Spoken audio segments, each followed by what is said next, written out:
Hello, everybody, and welcome to the List Critics. I am NecroVMX. With me, as always, is Tanya. Hello! Hello! Hello! La la la. La. Before we begin with our user-submitted lists, I have one that was given to me just before we started recording, and it's really funny, so I wanted to start with that, actually. Go for it. Do you remember last time we did that Reddit list? Oh, God, yes. Yeah, I got another one of those. This is somebody on Reddit asked the question, what is the laziest thing you've ever done? Laziest thing we've Okay. They have compiled the 12 best responses of the absolute extremes of laziness. This was submitted by our friend Andrew, and I'm going to go through it right now. You ready? I'm ready. Number 12. Used to have one of those clap-on, clap-off lights in my room. I hated clapping, so I just made an audio recording of me clapping and mapped it to one of the programmable keys on my keyboard. Holy shit. You know, that's a level of laziness where it almost takes more work to be that lazy. Yeah. That's crazy. Because you go through all that when all you could do is, you know what I mean?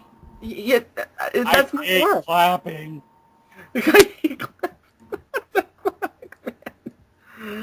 It's too much work. I burned a whole calorie.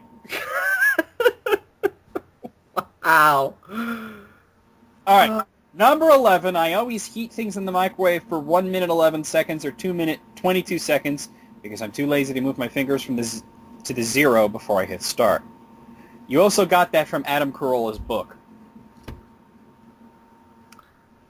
Damn. Yeah. You know, most microwaves, and I hate this, Tanya. You know, I'm not a big fan of laziness. And I hate the microwaves that when you hit one, it automatically starts cooking for a minute. Yeah. Yeah. We have one like that, by the way. I hate that. Yeah, we got one like that. And, you know, like at my job, I bounce from house to house, and sometimes I just like, all right, I want to put this in for 30 seconds. So I hit 3 minutes. 3 minutes. Like, fuck, you know.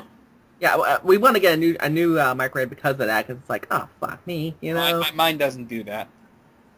Okay, number 10. This is gross.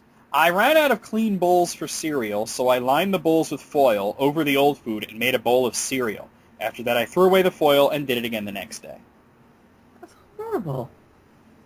It would have taken less time and resources to clean the bowls. That's so gross. Plus, I'm imagining the spoon scraping on the foil, and it's giving me the heebie-jeebies. Ew. Yeah. All right, number 9. I shot around 10 Nerf darts at my light switch from bed. Missed all of them, so I slept with the lights on. You're fuck. Oh, what the fuck, man? Honestly, it all sounds like more trouble to sit there shooting darts at your light switch You can't just than to just get up and... sit up and do your light switch? Is that really so hard? Maybe that person should get the clapper. Number 8. The TV remote was around 2 feet out of reach, so I downloaded the remote control app instead. There's an app for that. Oh, wow. 2 feet? You couldn't stretch your tentacle 2 feet? That's crazy. Number 7, I kind of like this one. I don't think this is so lazy as it is a sad state of affairs on how restaurants are these days. This person called the restaurant to send the waiter back to my table. Have you ever been sitting there and you need something and your waiter has completely vanished off the face of the earth? Yes. I guess there's a solution after all.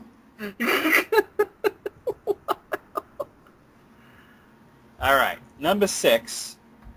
I tried to skip to the good part of a 33-second YouTube video. That's impatient. I don't know if it's lazy. It's impatient as hell. That's just impatient to me. It's really lazy. Yeah. Number 5. This is gross. Eating a microwavable meal in bed. That's not the gross part, believe it or not. I got it all over. I then took off my sock to use it as a napkin. They probably put the sock back on. Number 4, attached my dog's leash to to my RC monster truck car and walked her around the cul-de-sac with it, all from the comfort of my living room. Don't judge. Don't judge. That person is opposed to exercise in all its forms. In all its forms. Yeah. I mean, damn. Number 3, didn't want to get up to get scissors to open a package I had, so I grabbed the cat and used his claws. It was soft plastic, and the cat was indifferent. Well, that's fucked up. That's pretty fucked up, let me tell you. Because he might seem indifferent, and then any second he flips out and tears you to shreds. Yeah. I'm actually kind of shocked he didn't do that, so... Here's another cat one at number 2. I have a dog and a cat, and I hate sleeping with the dog open. Sometimes the dog wants to sleep in the bedroom, sometimes the dog wants to sleep outside the bedroom, but he never decides until I'm comfy in bed. Solution, keep a laser pointer on my nightstand. Once the dog decides where he's sleeping, I'll shine the laser pointer at the door so that my cat paws it closed. It has now become a routine that my cat will wait by the door for the laser before lying down. Well, I could see that. That's funny, I think. Yeah, that's actually kind of funny. I will say that. And finally, number 1, this is the laziest fucking thing I've ever heard. Drove to class, the escalators up to 3rd floor classroom were broken, went home.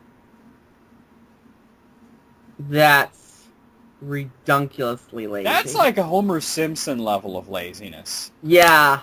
Oh, stairs! Stairs! Goes home.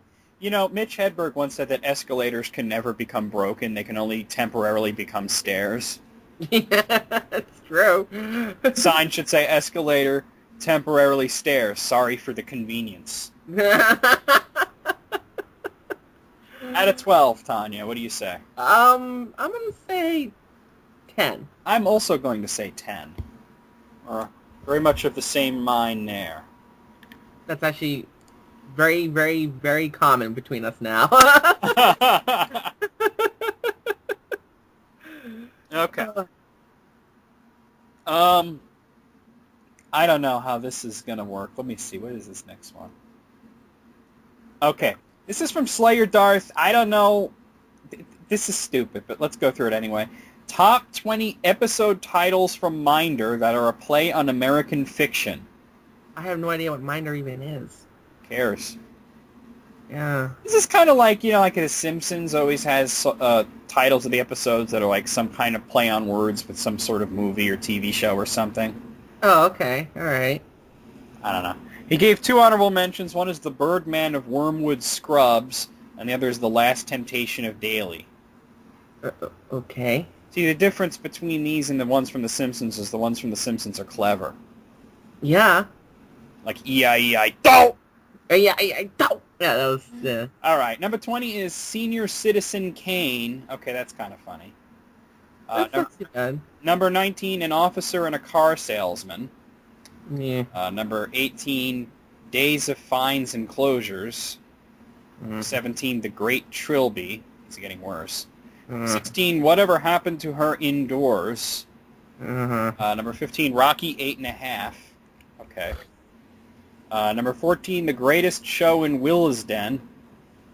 Number 13, No Way to Treat a Daily. Number 12, All Quiet on the West End Front. Number 11, Monday Night Fever. Number 10, he says it's a play on Saturday Night Fever. I think it's a play on Monday Night Football. I was just thinking Monday Night Football, yeah. Number 10, The Beer Hunter. That sounds like a Simpsons thing. Yeah. Number 9, Rembrandt Doesn't Live Here Anymore. Number 8, Don't Tell Them Willy Boy Was Here. Number 7, Guess Who's Coming to Pinner. Ugh. Number 6, One Flew Over the Parents' Nest. Number 5, Gone with the Winchester. These are like Armageddon time level bad, you know? Armageddon time level bad. Maybe I should have done this on List Critics too. Number 4, Looking for Mr. Goodtime. Number 3, Uneasy Rider. 2, How to Succeed in Business Without Really Retiring. And number 1, High Drains Pilferer. Most of those are pretty awful. Yeah. Hold on, let me tell Andrew I'm doing List Critics here. Okay, so out of 20, I'm going to give this a 3. I'm gonna go to a 2. 2, huh? Yeah, I figured. Okay. Okay, also from Slayer Darth. You know, never mind. I'm going to save that one for list critics, too. Oh, okay. Because it's 5 witty things to say to a Frenchman with an erection. Yeah, there you go. Save that one for Jesse. Yeah, sit down for Jesse. Okay. Let's see. Okay, also submitted by Slayer Dart. This is from infoplease.com. And it is the world's 10 most corrupt leaders. Okay. So, this is not based on like atrocities and shit. This is based on how much money they've stolen, I guess. Okay. There you go. Number 10 is Joseph Estrada. He's president of the Philippines and has embezzled $80 million. Oh, jeez. Yeah. Number 9 is Arnoldo Alaman, the president of Nicaragua, who has embezzled $100 million. Nicaragua. I come from Lake Titicaca. Number 8 is Pavlo Lazarenko, the prime minister of Ukraine. These are not current, by the way. Oh, okay. Yeah, this guy was from the 90s. Embezzled anywhere from 114 to $200 million. Jeez. Number 7, Alberto Fujimori. He was the president of Peru throughout the 90s. Embezzled $600 million. I can believe it. I mean, Indiana Jones, he was raped over there. So Oh, I mean, God. Number 6, Jean-Claude Duvalier was the president of Haiti in the 70s and 80s, and he embezzled anywhere from $300 to $800 million. I just have a quick question. Do people not realize this is happening in the books? Well, when you install yourself as president for life, you pretty much get to do whatever you want, I guess. So crazy. It's going to stop them, you know? Number 5 is Slobodan Milosevic. He was the president of Serbia and Yugoslavia in most of the 90s, and he embezzled $1 billion. $1 billion. Number 4, Sani Abacha was the president of Nigeria for a period of time in the 90s, $2 to $5 billion. Oh, jeez. Number 3, Mobutu Sese Seko, the president of Zaire for quite a long time, from the 60s up until the late 90s. So you had a lot of time to get that $5 billion. Oh, my God. Number 2, Ferdinand Marcos was president of the Philippines in the 70s and 80s, $5 to $10 billion. And finally, the world's most corrupt leader, Mohammed Suharto, the president of Indonesia from 67 till 1998. Enough time for an estimated $15 to $35 billion to make its way into his pocket.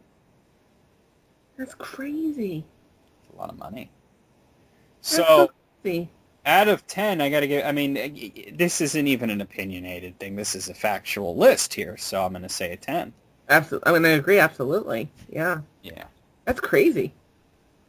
Yeah, it's a lot of money, man. Probably all spent on ridiculous things. What do you do with $5 billion? Anything you want. Yeah. Buy an island or a couple of them, for crying out loud. Slayer Darth has also sent his top 5 bastardized words or terms. Basically, this is a list consisting of certain words or terms which are still used nowadays, but not with their original definition intact, so pretty much every word ever. The ones I've chosen are those that have had their meanings changed not because they made more sense, but due to general misuse. Okay. His honorable mention is molest, which used to mean to harass or bother someone, now means to sexually assault someone. Okay. Okay, number 5 is gay. Originally meant colorful happy, is now used with an entirely different meaning in mind. It's so gay. Well, even the way you said it is different from the way that it was said 10 years ago. Yeah, it's true. Number 4 used to mean make love. Apparently it used to mean something like engage in couples talk. Obviously this meaning isn't really known nowadays. I still use that term, making love. Yeah, but you're not talking about talking with your wife. No, I'm not. Yeah, more like grunting. Snap it alright. Number 5, lame. People use it to describe something that's not fashionable or cool, but it actually refers to those who are affected by physical disabilities. Okay. Yeah. Actually, it's not any physical disability. It was specifically anything that hindered you from walking. Probably. Walking. I was just gonna say walking. Yeah. Number 2, intimate used to mean cozy or very personal, and now means sexual or very personal. I don't know. I think people use that the right way. I've heard people use it the right way. People say an intimate setting. Yeah, me too. Yeah. But, and sexual is very personal. It's intimate. I mean, I've heard people say, they say it like, I've had an intimate encounter. Yeah, exactly. You know? Exactly. Yeah. And finally, number 1, fuck. In Old English, there was a word called fuck, extensively used by Geoffrey Chaucer, which meant to put seed in the ground. However, its meanings might still apply, as people technically are putting seed into others via this word. Or all over their face and chest. God. Just saying, Oh, my God. Which means it basically goes in the ground. Fuck has so many meanings now. Yeah, it's a very versatile word. Out of 5, why don't you go first, Tanya? I can't really argue against any of them. I mean, except for one of them. I want to say 4. I'm also going to say 4 because of the intimate one. I think you should have put molest in that spot. Yeah. Yeah. Okay, Tanya. Okay. Okay. God bad. Are you ready to play? Are you ready to play the game? Do you want to play a game? The DLC tomorrow? Oh, I just said that. I did. You mean a couple of days ago, you mean? Yeah, a couple days ago. All right, what is this here? 5 things someone should consider on making their decision to become an expat. What? In unison. What? Okay, Slayer Darth, whatever. W-A-T?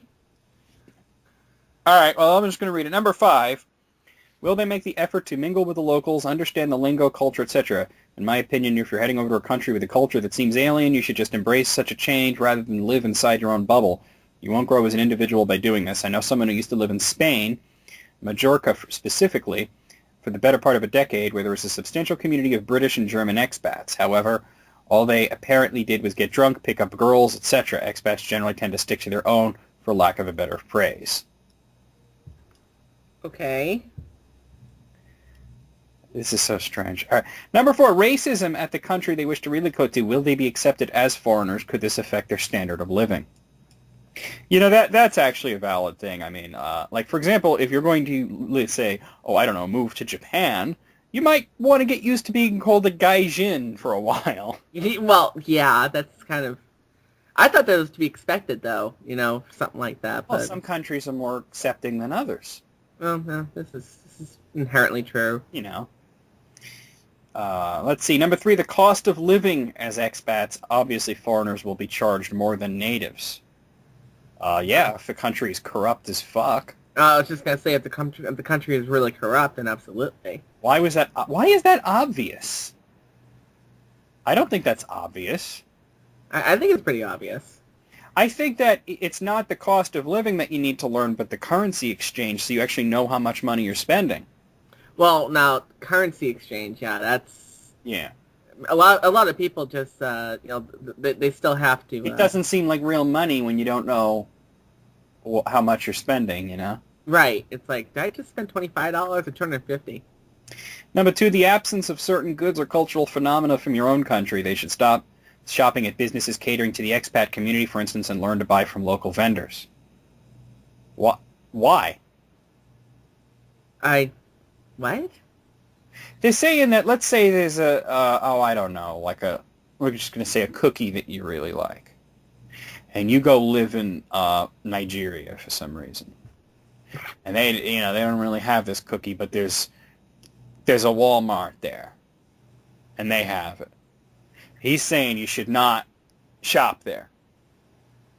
Why not? Yeah, I'm trying to figure that out. And finally, number 1, the politics of the country they intend to relocate to. Will they potentially be screwed over because of new laws or regulations that come into effect? Perhaps, for instance, they shouldn't relocate to a country known for political instability or violence. Do they know what their rights are in case everything sours. Well, that's something you can't really predict, but if the country's been through 5 different governments in the past year, you might want to not go there. That might give you a clue, I am now Pepsi presents President Momboto. Yeah, exactly. Out of 5, I'm going to say 3, because that's about as many valid points that were made. I'm going to say as well 3. And yeah. All right, let's do one more from Slayer Darth, and we'll kind of give him a break for a little while, because there are a lot of these lists on here. You want to hear Slayer Darth's 5 favorite poets? I don't think we've ever gotten that before. No, that's a new one on me. Yeah. You want to give a guess as to who his favorite poet might be? Well, it's not going to be Whitman, I can tell you that much. Walt Whitman? Not going to be Walt Whitman. No, not going to be him. What would you guess? Poet. I have a few of them in mind, but I don't know. Just give me one name, Tanya. It should be a quick answer. I'm going to say Poe. Poe. Okay. All right. He gives an honorable mention to Robert Louis Stevenson. He says he rates him quite highly, hence why he's an honorable mention, but honestly, I prefer his novels, in particular Jekyll and Hyde and Treasure Island. Okay. Okay. Number 5, Spike Lee. Quite simply, a master of children's poetry, and he would be even a number 1 pick if it weren't for the fact that the certain death of an Irish poet last month reinvigorated my passion for the poet who happens to be my number 1 pick. Oh, okay. Well, wouldn't that bump Spike Lee down to number 2? 2? No. Yeah. Whatever. Number 4, Edgar Allan Poe. The Raven paints a vivid picture for the audience, in my opinion. Oh, the Raven, yeah. Number 3, Robert Frost, who's excellent at seasonal poetry, if I remember correctly. Yes. Yeah. Number 2, John Cates. For me, very much one of the more personable poets. And finally, number 1, Sylvia Plath. She had an interesting collection of poems. You could tell that she poured her heart and soul into such works of art. Never read her. Not even in school? Not even in school. Oh. Nope. That's good stuff. I'm not really a poetry person. I like haikus, though. Haiku. Yeah, I'm into haiku. Yeah. And by the way, haikus do not have to be 575. They have to be 17 syllables long. 17 syllables, yeah. At least in Japanese, they have to be 17 syllables long. All right, well, out of 5, I'm going to say 5. Well, it's his favorites, right? Yeah, I mean... I'm going to say 5. Yeah. I didn't know Spike Lee was a poet.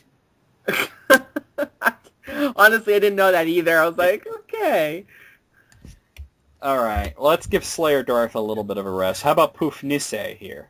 Poof Nisei, yeah. Poof Nisei has sent me a list from blog.games.com. The 6 most legendary trolls in MMORPG history. So we're going to be hearing some stories of epic griefing, I guess. And MMOs, huh? Yeah. Okay. All right. Well, that's the trolls' playground. Oh, well, of course, yeah. You know what I mean? All right. So there's stories behind each of these. This might take a little while to get through, but I think it's going to be entertaining. So. I'm down. Okay. All right. So these aren't really numbered, so I'm just going to start here. The first one is Mr. Fe- The hell was that? My whole house just shook. Yeah, it sounded like it. Do you have an earthquake up there? I think we did, actually. It was a very quick one, at least. Wow, that's crazy. Damn. All right, well, the first one is Mr. Feng. This might not be an act of outright trolling, but it still bears mentioning here. Most parents cut off their kids when they're playing too many video games. They take away the consoles, remove internet privileges, or in worst-case scenario, send them off to addiction camps and counseling. Not Mr. Feng. He decided on a slightly different course of action. I've heard about this one, by the way, Tanya, and this is great. Frustrated that his son Zhao Feng wasn't making any headway finding a job, Feng decided that his gaming habits were to blame. He further reasoned that if Feng the Younger didn't find gaming fun anymore, he'd stop and maybe start making an effort. So in true evil overlord fashion, he hired a cadre of assassins to kill his son. These assassins all played the same games his son did, and all of them were, to a man, better than him. Every time Zhao Feng logged on, his character died. Eventually there was no point in playing any longer, and Feng Jr. decided to stick up to Feng Sr. He informed his father that gaming was not, in fact, the reason he hadn't found work, He was genuinely trying to find the job he wanted, a job that suited him. Feng was relieved, but it is unknown whether or not he called off the assassins. That's hilarious. I love it. That's really great, actually. That would be a great way to punish your kids. Like, instead of saying, like, oh, I'm taking away your World of Warcraft, just get, like, a bunch of people to troll them. Kill them every single time they got on there. Yeah. It's like a repeating episode of that World of Warcraft episode from South Park. Yeah, there you go. The next one is Fancy. There was once an EverQuest server by the name of Sullen Zek. It was a corrupt, violent, and lawless place geared almost entirely towards faction alignment-based PvP. Actually, this meant the population of the server was almost universally tended toward the evil alignment, with the good checking in around 10% of the server population. The forces of good were scattered, broken, and weak. They needed a hero. They needed a level 5 bard. Yep, as it turned out, one of the few rules of the server was that characters below 6th level were unable to compete in PvP combat. Fancy, of course, used this to wander around to his heart's content. His character, a chaotic, good, half-elf bard, traveled from one end of the server to another, clad in bright colors and spreading joy and happiness wherever he went. Likelier than not, the number of times he was called a fag or some derivative thereof was somewhere in the thousands. Here's where things get really masterful. See, the only real combat ability a low-level bard is equipped with is the ability to run really, really fast. In that context, Fancy quickly realized 3 things. 1, since his character was level 5, any mobs present in higher level zones would be extremely keen on crushing him into a paste. 2, they can do this only if they can catch him. And 3, they will kill anything in their path until they are able to do so. So Fancy the Bard made his merry way to Oasis, provoked a bunch of sand giants, and then proceeded to dance merrily away. As expected, they followed him in an angry sex with anything and anyone that got in their way. Since this was in the days before mobs had limits on the distance they'd chase a player, Fancy effectively cleared an entire continent of evil simply by being really good at running, like some twisted combination of Forrest Gump and the Pied Piper of Hamelin. All the while, he responded to the torrent of abuse resulting from his antics with obvious good-natured cheer. Of course, the evil players, who just hours ago had said, "Lol, no rules, bro, deal with it," immediately started complaining about the exploit. Eventually, the complaints grew so loud the server admins changed the rules and made low-level players targetable. That's right, he trolled so hard he brought rules to a no-rules server. Wow. Then he came back a year later and used a bug with the Bard's charm skill to repeatedly slaughter a bunch of neutral characters, who then petitioned for GMs. Said GMs made another exception on the no-rules server and punished him for, well, playing as intended. Wow. I like that one. I like that one a lot. Yeah, it's cool. The next one is Cray.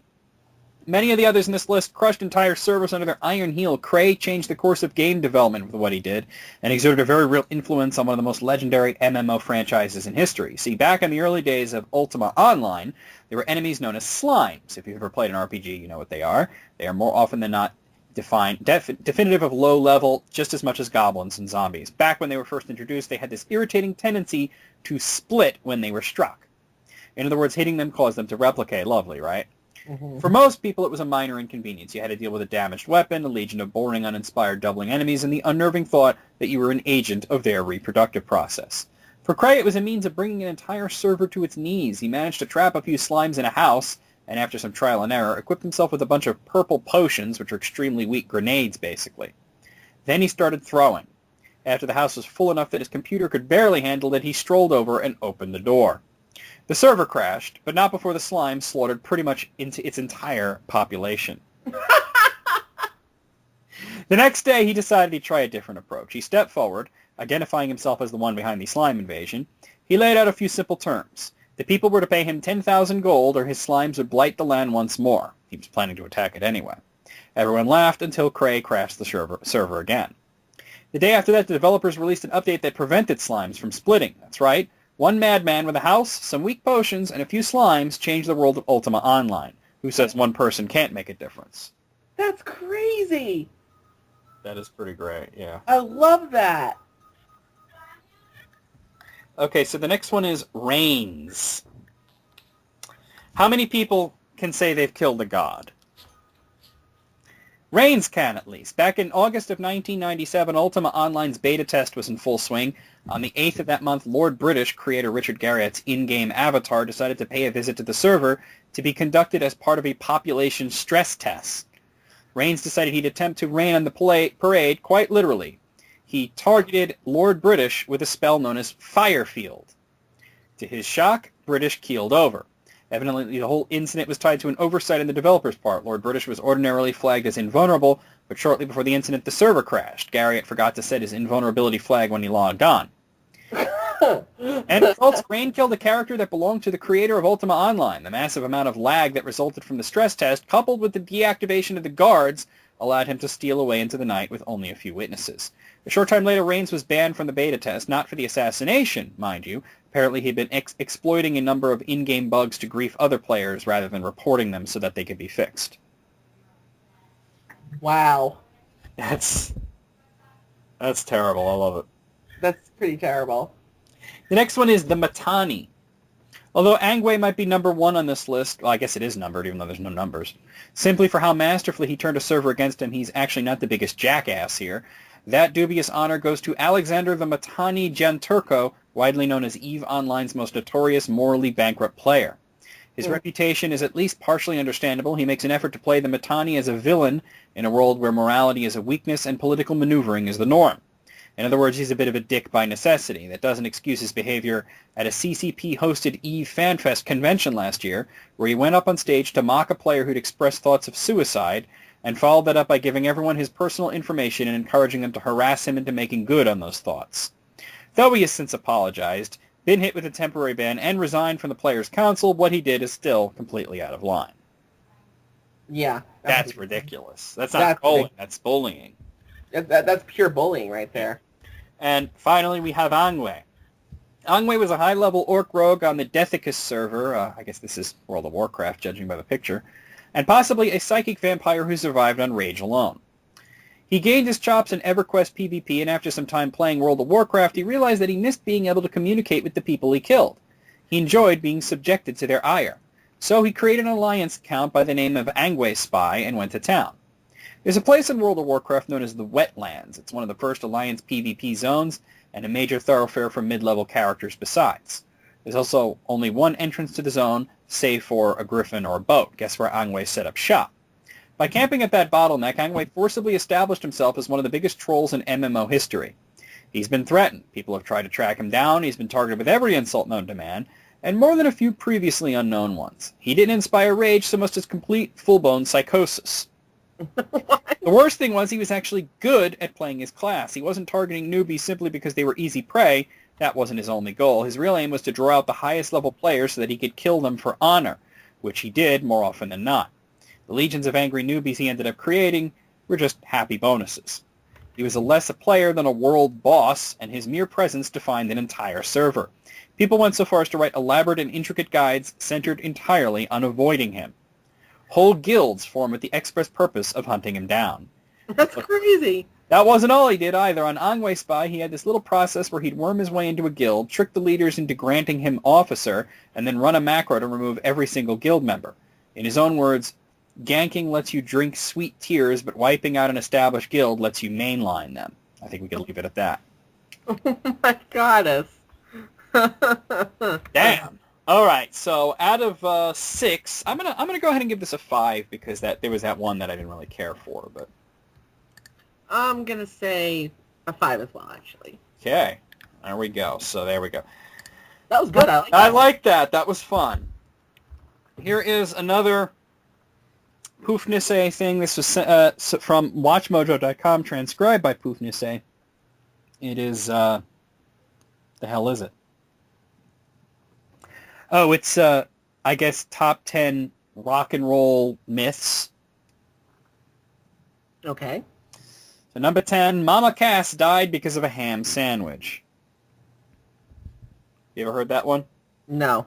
They even did a joke about that in the first Austin Powers, where he was looking up all the people that he knew back in the 60s, and he was finding that a lot of them were dead. And, he's like, Jimi Hendrix, drug overdose, Jim Morrison, drug overdose. Mama Cass, ham sandwich. Oh, I remember that now. Okay, yeah. Yeah, the joke was that she choked to death on a ham sandwich because she was fat. Gotcha. Yeah. That's not true. Actually, I'm looking up how she actually died.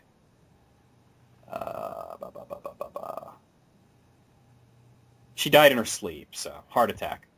Oh, heart attack. There you go. Okay, number 9, Michael Jackson buys the Elephant Man's bones. I heard that. I heard that too. I don't know if it's true or not, but that would be so creepy if it was. Yeah.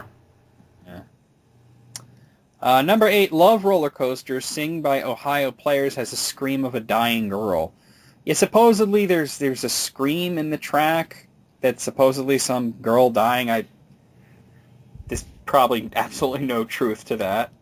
I've never heard anything like that, but... Number 7, Lady Gaga is a man, baby.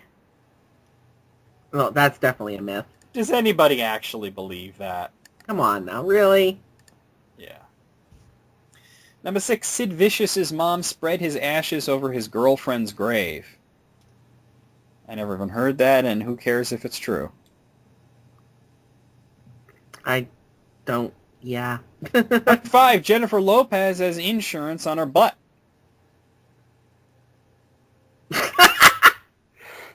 It's like Mary Hart's legs, you know? Yeah. Yeah. Oh my god. J-Lo and her... Yeah. She's got a nice butt. Number 4, David Bowie... Man, it's David Bowie, not David Bower. David Bowie and Mick Jagger had sex, apparently. There was the whole thing where, supposedly, I guess Mick Jagger's wife walked in on them and they were in bed, and... You mean with that gigantic sock that he has? And Yeah, I tell you, man, either that was special effects or David Bowie knows how to please a woman. He be packing. Shit. He doesn't have, he has, 2 dicks and half a dozen balls. All right, number 3, I heard this one, and this is gross. Okay, he butchered it, but the story was that I guess the cops burst in on a drug party that Mick Jagger was at, and apparently he had Marianne Faithfull there with a Mars bar up her cooch, and he was eating it out of her. Ah. Yeah. She has said that that's complete bullshit. But still, just even the thought of it makes me just want to... Yeah. Yeah. Number 2, apparently Stevie Nicks blows cocaine up her ass so she won't get brain damage from it. My God. Can you even really do that?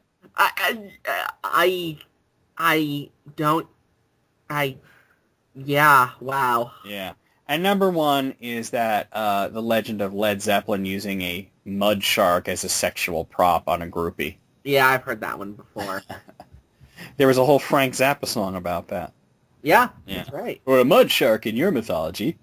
All right, out of 10, what do you say, Tanya? I'm gonna say 8. Oh, man, you are right on with me. I'm also going to say 8. This is pretty good, but there were a couple of weird ones on there, like that Sid Vicious's ashes. That's is that even a myth? Who cares? It's like, whatever, okay. Yeah. Oh, bloody hell. So, let's see. You know, who was it before that sent in the top poets? Top poets? Who was that before? That was, I gotta look that up, but hold on, because I already deleted the damn thing. wasn't it Slayer Dark? I thought it was Slayer Darth, but I'm scrolling down and I have another top 5 poets, and it's from Slayer Darth, and it's a different list. I could have sworn we had Slayer Dark. Well, I'm looking it up now. Well, there's Slayer Darth's list, but where's that other list that I had? That was top 5 poets. Hold on, I know what to look up. That's very strange. Yeah, because I could have sworn it was Slayer Yeah, okay, Dark. well, he apparently sent another list of top 5 poets. I don't know why. I'm just going to read it real fast. On this list, number 5 is Dante Alighieri. Number 4 is George Byron. Number 3 is Sylvia Plath. Number 2 is Edgar Allan Poe. And number 1 is John Cates. All right, so... Similar, but not quite the same. I'm not even going to rate it because it's like, why did you send the same list? Yeah, it's a little Thought odd. it was him. That is just weird. Yeah, that's a little weird. I have some more. I'm giving Slade Earth a rest here. I have more from Poofnisse. Okay. And he sent in a list from heavy.com. It's, you're doing it wrong, 15 photos of utter failure. Okay. So let's go to that. So I guess I'm going to have to show you these. Yeah, because I can see. Okay. All right. Says if you find yourself guilty of the behavior in any of these photos, we have some bad news for you. You're failing miserable at life.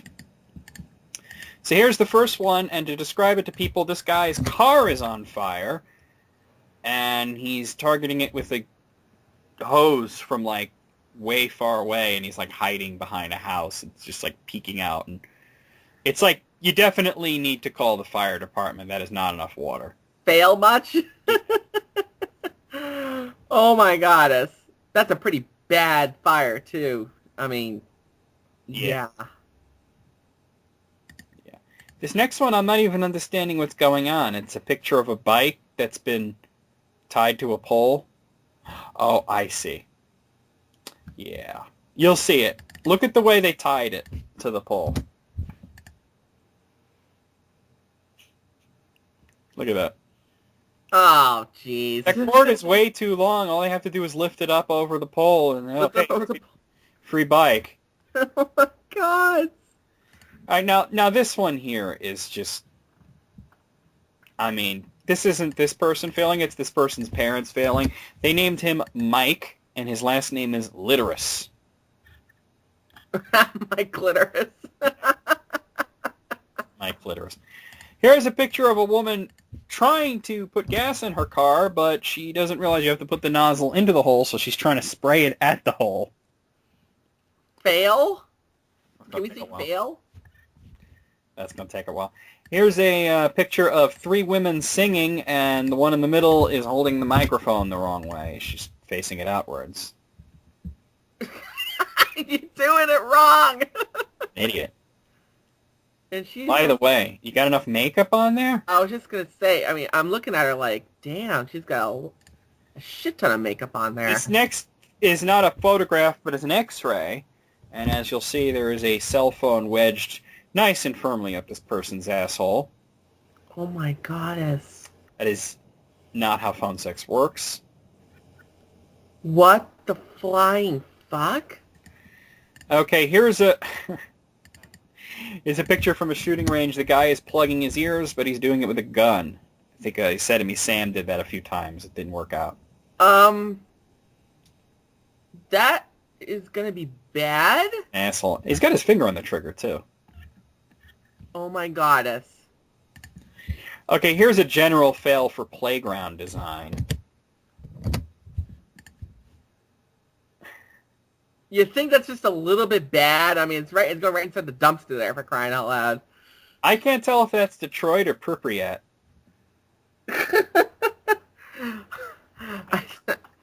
Oh my god. So this guy here, he's sanding, and instead of using a mask, he's using saran wrap. Apparently breathing is no issue for him. Dude, the fuck? Okay, I love this one because it's a sign that says, think, do it right the first time, plan ahead. But the D in ahead is cut off. They had to put it on its own line. Do it right the first time, plan ahead. Duh. I'm just going to allow you to read this one out because I want to see if you could say it with a straight face. It's a sign. Okay. Please, only use Internet Explorer. Using other browsers causes... Fuck, I can't. Yeah. Please, only use Internet Explorer. Using other browsers causes viruses. What? I love this one because this is a grouping of action figures from like China or something, where they can't call it the Justice League, they call it the Sense of Right Alliance. But look at the characters they picked for it. Superman, Batman, Spider-Man. I mean, Superman and Batman are the only two that go together. What the fuck? And then Spider-Man's in there. He's from Marvel. You got the Blue Power Ranger, and then Shrek for some reason. Why is Shrek What? And what's funny is if you look at the artwork on the card, there's also you see Superman, you see Shrek and Donkey, you see Mr. Incredible, Spider-Man, and then like a Power Ranger, Batman, and the Teenage Mutant Ninja Turtles.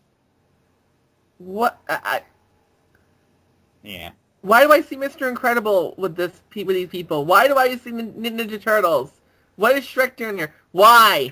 You know what's kind of fucked up is that if you take out Spider-Man, that's basically Disney Alliance. Oh no, I'm sorry. If you take out Superman and Batman, rather. Mm-hmm. You know, Disney Infinity is adding Marvel and Star Wars. Oh, are they really? Yeah. Oh, jeez. So there you go. Okay, now you ever come out of a public restroom with a little bit of toilet paper stuck to your shoe?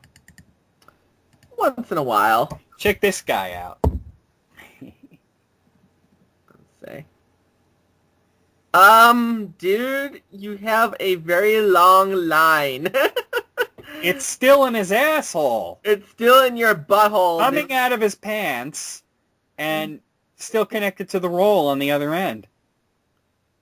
And you can see in the mirror that the guy taking a shot of it, too. Yeah. That's... All right, check this one too. out. This is on sale. Regular price $59.99, slashed up to $69.99. Marketing fail. Yeah, because it's a sale. It's even more expensive. Yeah. And I think, finally, we've all seen this one from Who Wants to Be a Millionaire. The question was, which of the following is the largest? Peanut, the moon, an elephant, and a kettle. The woman chooses an elephant, because apparently elephants are bigger than the moon. Yeah, I saw that before. I can imagine her calling a lifeline, and they just hang out. Like, you're an idiot. You fuck you. Which of the following is the largest? It's the moon. I'd tell her a peanut, just to fuck with her. Good lord. That's just... Okay, out of 15, I gotta give that a 15. I have to give that a 15 as well. That is terrible. That is pretty... Yeah, wow. Okay, I got another one from Heavy.com, brought to us by Poufnisse. It is the 20 worst billboards ever. Okay. Okay, so this first one just says ugly kids and has a picture. What Whoa. the fuck? Did your house just shake again? Yeah. Dude. Holy shit. Hold on, I actually have something that fell. Hold on, give me a second. I'm like looking at like Fox News to see if there's any news about earthquakes in Massachusetts.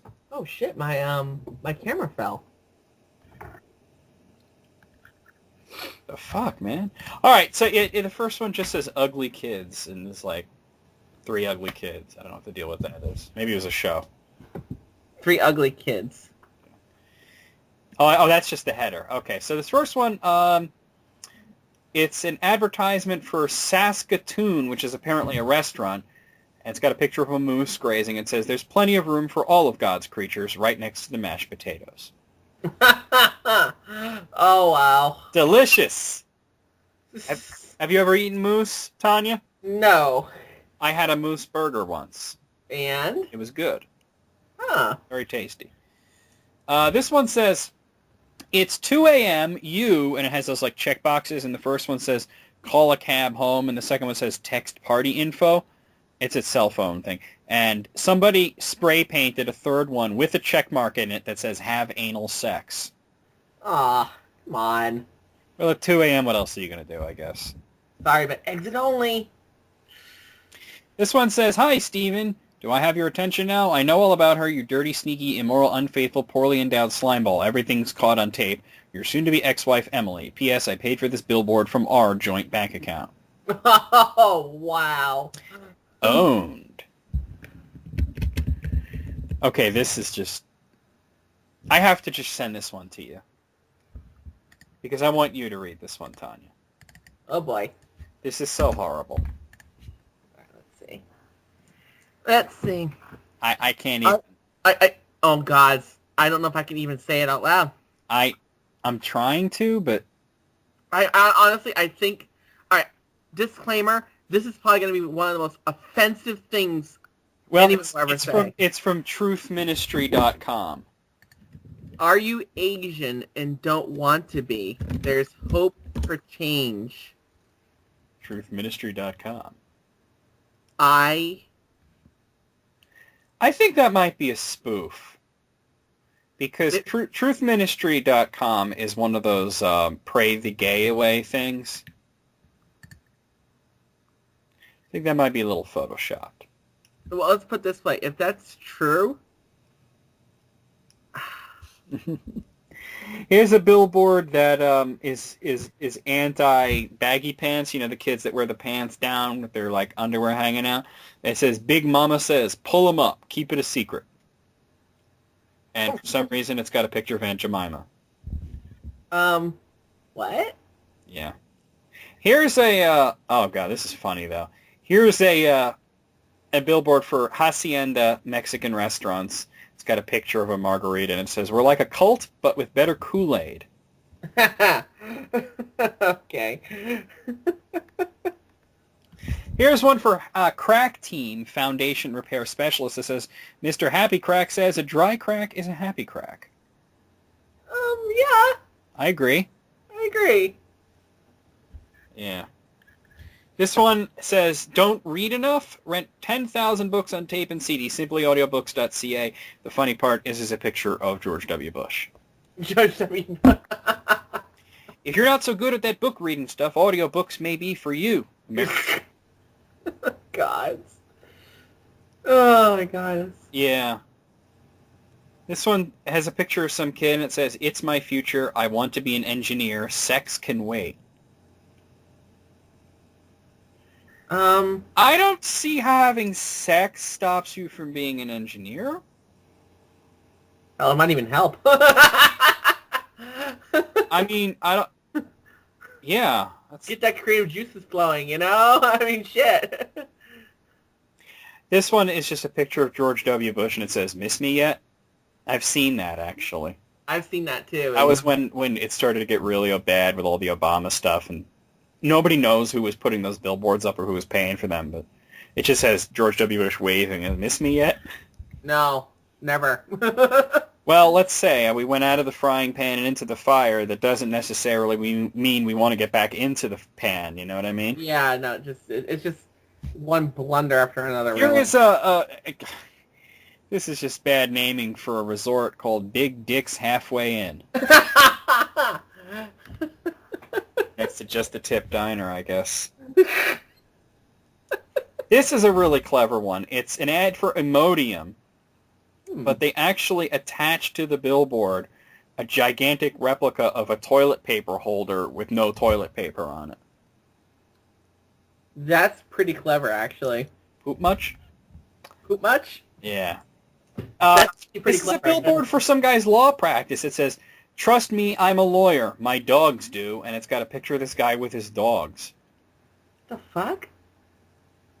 Do your dogs really trust you, Mr. Meyer? Because I heard you had their balls cut off. God. This one has to be a spoof. No, this can't be real. There's no way this could be real.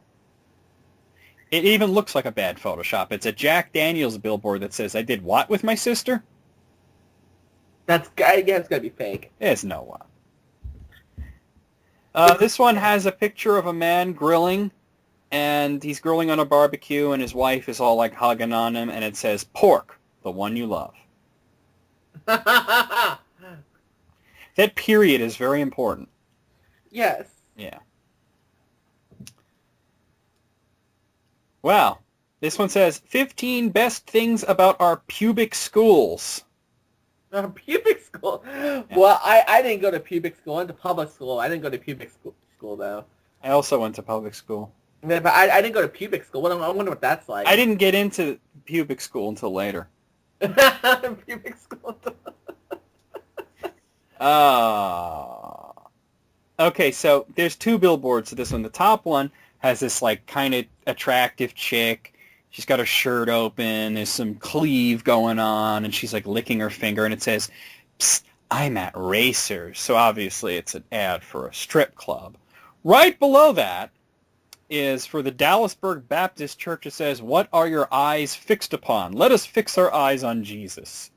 Oh my God. That's pretty clever placement for the church, you know? Yeah. Wow. I think the strip club's going to win that battle, though. Yeah, I have to say. Here's Sorry. another liquor ad. It's for Southern Comfort. It says liquid panty remover. Actually, that's pretty damn sexist. At least it's not your sister's panties, though. Did I just do that with my sister? What? This one just says, still a virgin, for help, call, and there's a toll-free number that I'm not going to give out. Yeah, no. Back off, man. I'm going to be an engineer. I'm going to be an engineer. All right, out of 20, Tanya. I think a few of these are fake. I'm going to say 16. I think about half of these are fake. I've seen some of them. But I think about half of these are fake. I'm going to give it a 10. Okay. Just because I think there's a lot of fake ones mixed in there. Like some of them are vandalized. That Are You Asian and Don't Want to Be is clearly fake. You know, It better be fake, that's all I gotta say. Yeah, I mean, I did what with my sister, clearly fake. Alright, so I'm going to say 10. Okay. Wow. Let's hope we have no more earthquakes today, huh? Yeah, I mean, like I had my digital camera on the shelf on my desk, and all of a sudden just went boom. Wow. Hey, he also, Poofness said, this is not a list, but remember when we were going through really bad cosplays? Oh, yeah. He just sent us this one picture. It's a really fat guy dressed as Sailor Moon. I'm just going to show you that. Why do I think this is going to scar me? Because it will.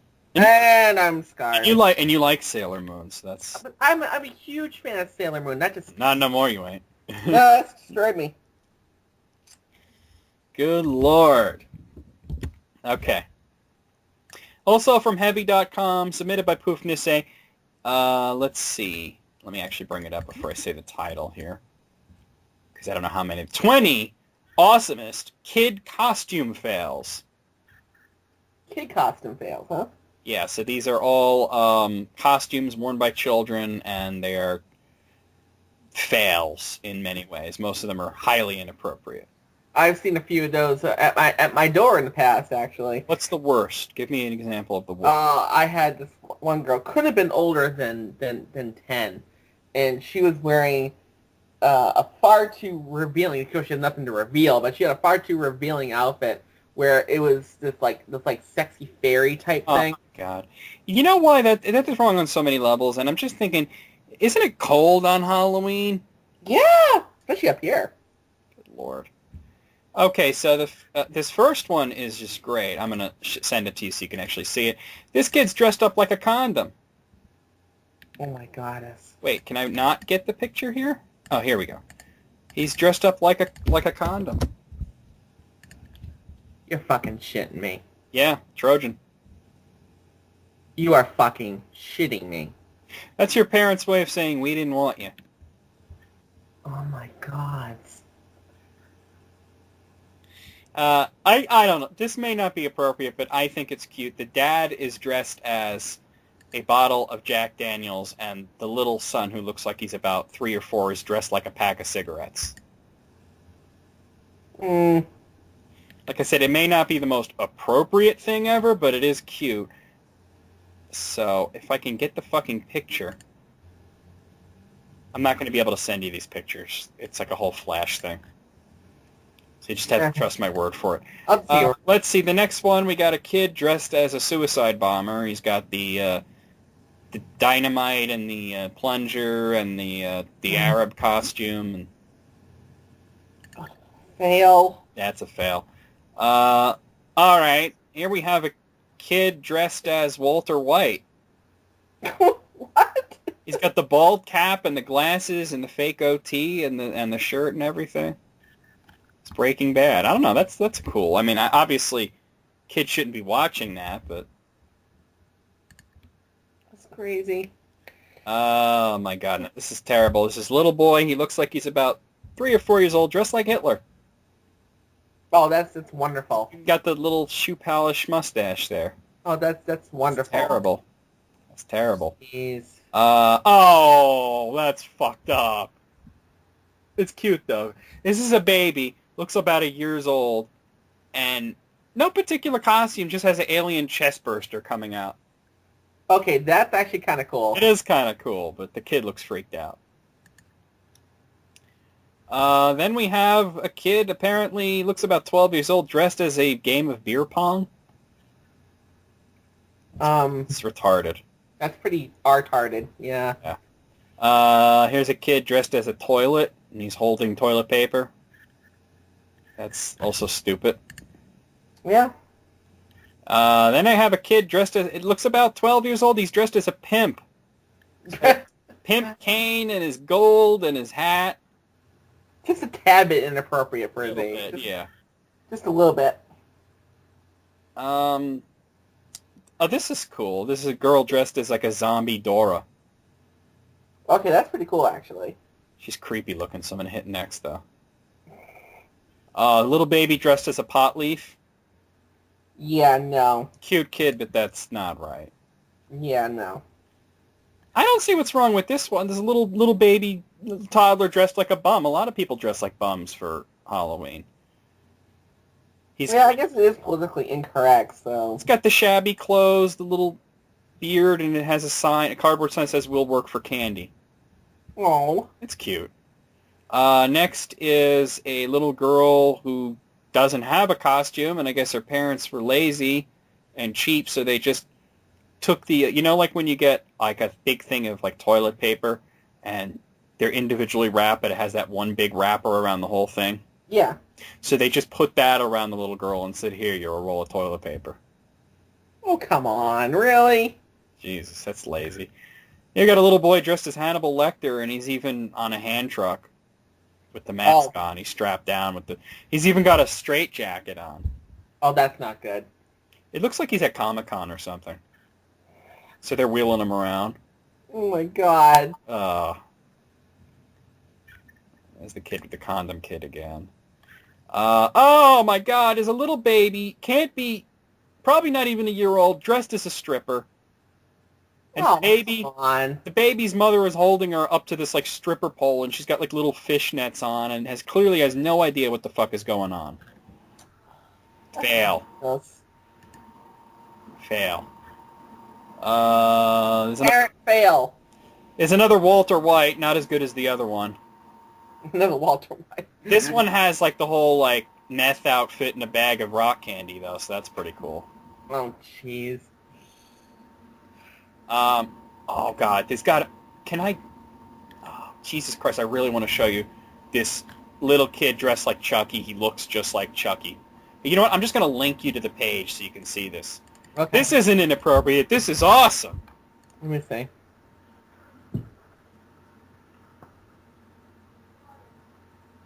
Oh my god, he does look like Chucky. Isn't that awesome?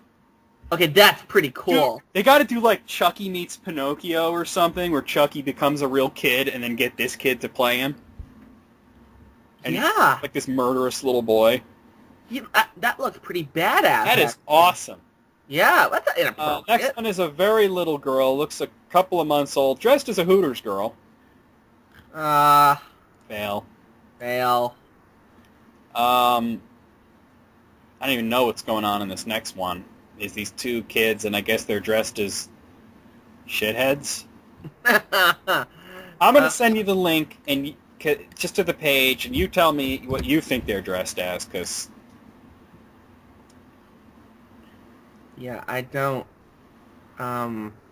Shitheads, right? Oh, I know. Oh, guys, I think I know. Snooki and her boyfriend. Oh, that's terrible. Finally, I guess this girl she looks like she could be about 11 or so, is dressed as a mermaid, which basically means she's wearing a bathing suit that has a huge tail attached to it, and her dad is like walking behind her holding the tail. And that in itself is not so bad. What is bad is the fake prosthetic tits. You're shitting me. Let me show it to you, because now that I figured out I can just link you to the page. Oh. This girl is going to be traumatized. My She's God. old enough to know that that's fucked up. Oh my goddess. Where are they? You know what? You know what? You know what's the worst thing about this photo, Tanya? What? Right behind there's a police officer, and he's not stopping this. All right, I know. Our list critics audience can't see this, but I'm just gonna tell you, this little girl who can't be more She's than like about 10 or 11, right? 10 or 11 is wearing literally like these freaking almost D-cup type fake breasts with big ass nipples. Big fucking erect nipples. Yeah, oh my God. It's too big for her, like it's covering up her shoulders, the tits. Yeah. Oh my God. And the dad is like standing there happy as a clam. He's got a shirt that says mermaid assistant. This is probably the worst thing. They couldn't dress her like as a little mermaid from Disney and just be happy with that. But like I said, there's a police officer right there, and he's not stopping it. He's maybe because he's looking the other direction. Yeah, maybe he just doesn't know, but I mean, like... That has to be child abuse. All right, out of 20, I'm going to give it a 19. Most of these were fail-rific. The Chucky one was completely awesome, though. Yeah, I agree with the Chucky one. Definitely be awesome. I'd say 19 as well. You know what I'm going to do? I'm going to... Can I get... Oh, I just want the picture. I want the picture. I want to post it on Facebook. You just got to do right-click and save image as. That's what I do. No, it's one of those apps things. It's an applet. Hold on. Maybe if I inspect the element with Firefox, I can get the URL of the picture. I just got it. You're able to get it? Yeah. I get save link, but not save picture. Hold on. Using Firefox. Oh, yeah. Yeah, because it's linking to the next picture. That's the problem. I'll just do a screenshot of it then. Yeah, post it on Facebook, dude. Yeah, I think I'm gonna. I'll share it. Okay, let's move on, though. That Chucky kid is awesome. That is really awesome. cool. Wow. All right. Submitted by Poofnisse, and we'll give him a break after this, because I have a lot of Poofnisse lists also. This is from a video from Watch Mojo. It is the top 10 celebrity mustaches. I care about that, but okay. Who do you think is the best mustache? Burt Reynolds. I don't know. Burt Reynolds. I would hope he's on there. Yeah. He's got a great mustache. Yeah, he's got a pretty profound stash there. So. I'm hoping to see one of the most iconic mustaches of all time would be Frank Zappa. Oh, Frank Zappa. Yeah. He used his mustache as like his logo. Frank Zappa equals mustache. All right, number 10, the politician stash as seen on Teddy Roosevelt. Okay. Number 9, the painter stash as seen on Salvador Dali. He had the whole curly stash thing going. Number 8, the fighter stash seen on Chuck Norris. Number 7, the performer stash as seen on Ron Jeremy. Also known as his mustache has been rubbed up against assholes. Number 6, the charmer stash as seen on Burt Reynolds. Ah, there we go. Number 5, the scientist stash as seen on Albert Einstein. Number 4, the comedian stash as seen on Charlie Chaplin before it was ruined by Hitler. Hitler stole his mustache. Yeah, Hitler did steal his mustache, yeah. And he ruined it. Nobody can have that mustache anymore. I know. Rather sad. Yeah, Michael Jordan tried it, and everybody was like, oh my god, he's such a horrible person. And it's like, oh, come on. He's taking it back. Number 3, the wrestler stash as seen on Hulk Hogan. Oh, Hulk. Yeah. Number 2, the actor stash as seen on Tom Selleck. You knew Tom Selleck had to be on there. Of course. Number 1, unfortunately, it's not Frank Zappa, but it is the singer stash as seen on Freddie Mercury. Oh, Freddie Mercury. Yep. I forgot about Freddie Mercury. Yeah. I'm going to give it a 10. No Frank Zappa, but I can't argue with anything on there. What do you say, Tanya? I agree. Same thing. Yeah. Yeah, definitely. They should do fictional mustaches. I know this is completely unrelated, but I have to just say this real quick. Uh-oh. I just read that a shoe was thrown at Hillary Clinton during her Vegas I speech. saw that as well, yeah. It made me giggle. I'm sorry, it made me giggle. so I've seen that as well. it made me giggle. Because all I have going through my head right now is, who throws a shoe? I mean, really? You fight like a woman. Well, in some countries, throwing a shoe is the utmost contempt for a person. Wow. Yeah. Hmm. So there you go. Okay, if you remember not too long ago, Tanya, we covered from the Moogle Master. He sent in Blender Magazine's 50 worst bands of all time. Do you remember that? Yes. Okay, well, we have another top 50 music list submitted by the Moogle Master from Blender Magazine. It is their top 50 worst songs. Oh, okay. And there's a little note for each one. Number 50, Celine Dion's My Heart Will Go On. What are you sending me? Oh, the Chucky thing. Okay, yeah, I'll save that. Okay. Thank you. You're welcome. What do you think of My Heart Will Go On?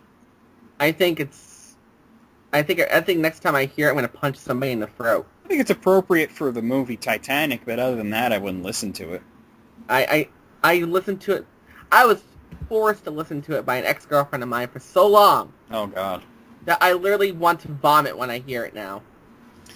Number 49 from Right Said Fred, I'm Too Sexy. Oh, I hear that way too often. Not lately, though. No, not lately, thankfully. Yeah. Number 48, believe it or not, from the Beatles, Obla Di Obla Da. Not their finest moment. No. Yeah. Number 47 from Bryan Adams, the only thing that looks good on me is you. I never even heard that one. I don't think I want to hear it. I don't think I want to hear it either. Yeah. I'm not a fan of Brian. No, thank you. Number 46 from the New Kids on the Block, Hangin' Tough. Even as a kid, There's nothing tough about those guys. No, even as a kid, I never listened to the New Kids on the They're a Block. bunch of Nancy boys, man. Yeah. Hanging tough my ass. Number 45 from Ja Rule featuring Ashanti, Mesmerized. Never heard it. Not familiar with that one. No. Apparently I don't want to be. Number 44 from Meatloaf, I would do anything for love, but I won't do that. Oh, I used to be one of my favorites back I when like that song. Yeah, I used to Nothing wrong with like it. that song. There's nothing wrong with it. No, I like that song. Especially like the female lead when she gets into it. Mrs. Loud there, yeah. Yeah. Number 43 from Uncle Cracker, Follow Me. Never heard it. That's that really like, Thanks. it's kind of sappy. It's not what you would think from Uncle Cracker. I'm trying to think in my head. He says something. I remember the one line from it is, I want to swim in your head like a fish in the sea. It had a really lame music video, too. It was lame. I probably blocked it out. Number 42 from Simon and Garfunkel, The Sounds of Silence. That is an awesome song. I don't know what the fuck they're talking about. That's a pretty cool song. I don't know what their problem is. It's a great song. And perfectly used in the movie Watchmen, by the way. I was just going to say Watchmen, yeah. Yeah. Although, I gotta say, Nevermore did it better. You think Nevermore did it better? Well, they did it all dark, you know. Yeah. Now, I'm joking. They did a great cover, though. Number 41 from Billy Joel, We Didn't Start the Fire. But yeah, that's a song I like. It's not a bad song. I don't think it's a great song, but it's not a bad song. Yeah. It's not his finest moment. No. Number 40 from Color Me Bad, I Want to Sex You Up. God. Terrible. Number 39 from Ricky Martin, She Bangs. I never heard that one. You had to have heard that. Or if I did, I blocked it out. In 2000, that was everywhere. And remember, there was that Asian fella on American Idol, William Hung, and he would, She Bang! She Bang! Oh, God, you had to remind me of that. Now I remember. Number 38 from Rednecks, Cotton Eye Joe. Yeah. No. Cotton Eye Joe, and they're Swedish. It's so weird. I think it's their bad impression of Korpiklani. I was just thinking that, too. Yeah, Wooden Pints, right? Yeah. Number 37, Gerardo Rico Suave. Suave, yeah. Oh my. No es bueno. No es bueno. Oh. Do you know how often I heard that back then. Do you know how often? Too many times. Oh, so bad. Number 36, Master P featuring Silk, Fiend, Mia X, and Mystical. Make 'em say, Ugh. Make him say, ugh. Man, more like make 'em say, Roar. Yeah, really. Number 35, from REM, Shiny Happy People. I can't listen to that. I detest that song. And I like REM's classic output. I think they were great in their independent days. I think they were great when they made it big. I think they kind of lost their minds when they got old. But I think everything up to and including the album Monster was great, except for that one song, Shiny That Happy. song, Hate it. it makes me want to pull my hair out. And then you got that chick from the B-52s. I hate the B-52s. Well, I never liked them. They're terrible. Yeah. But you know who loved them, though, was my mom. Ugh. And, Number 34 from Dan Fogelberg, Longer. I don't know that one. I don't know that one. 1979, I feel like I should know it, but... I don't know it. Number 33 from Aqua, Barbie Girl. Oh, my gosh. I had a friend who would put that on relentlessly. It is funny the first time you hear it. It's not funny the 40th time you hear it. Or the 60th, or whatever, how many fucking times I heard that song. Number 32 from Will Smith, Will 2K. Also known as the song that killed his career. Yeah. I liked Will Smith. I liked Will Smith, too. He had some great stuff, Men in Black, Parents Don't Understand, all that, getting jiggy with it. And then Will 2K, and it's like, oh, dude, get over yourself. Millennium. Millennium. Number 31 from the Crash Test Dummies. I don't remember that one. I hope I Oh, you do. I'm gonna.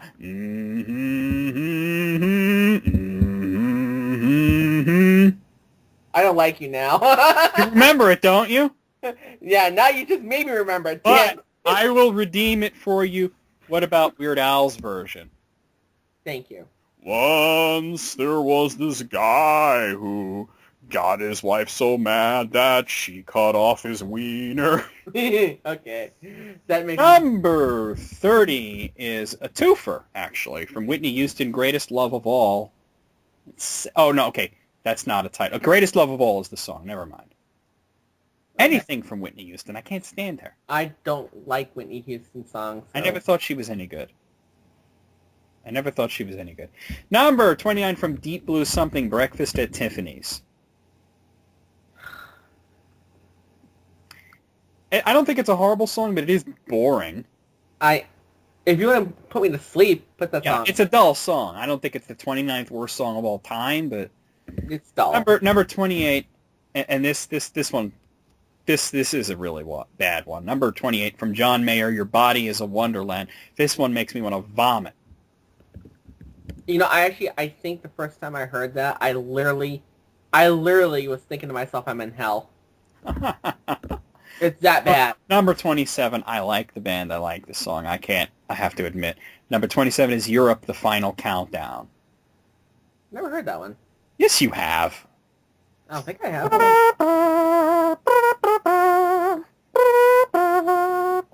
No, not familiar with that one. I have a video of me playing it on fucking Rock Band. Oh, I'm looking at it now. The Final Countdown. It's a good song. Oh, wait a minute. Okay, yeah. You have to know that song. 1987, man. Yeah. It's a good song. Not my type of thing, but... You know I like hair metal, so... Yeah. Number 26, really? For number 26, they picked from The Doors, The End. No, come on. One of the best. Come on, really? That is a really good song. Okay, I like that song. So I don't know what the fuck they're talking about. I think it's a good song. All right. Number 25 from Puff Daddy featuring Faith Evans and 112, I'll Be Missing You. That's where he took it was the Biggie Smalls thing. Oh, right, okay. And it was, I'll be missing you. You know that. Yeah, I gotcha. He ruined the Police song.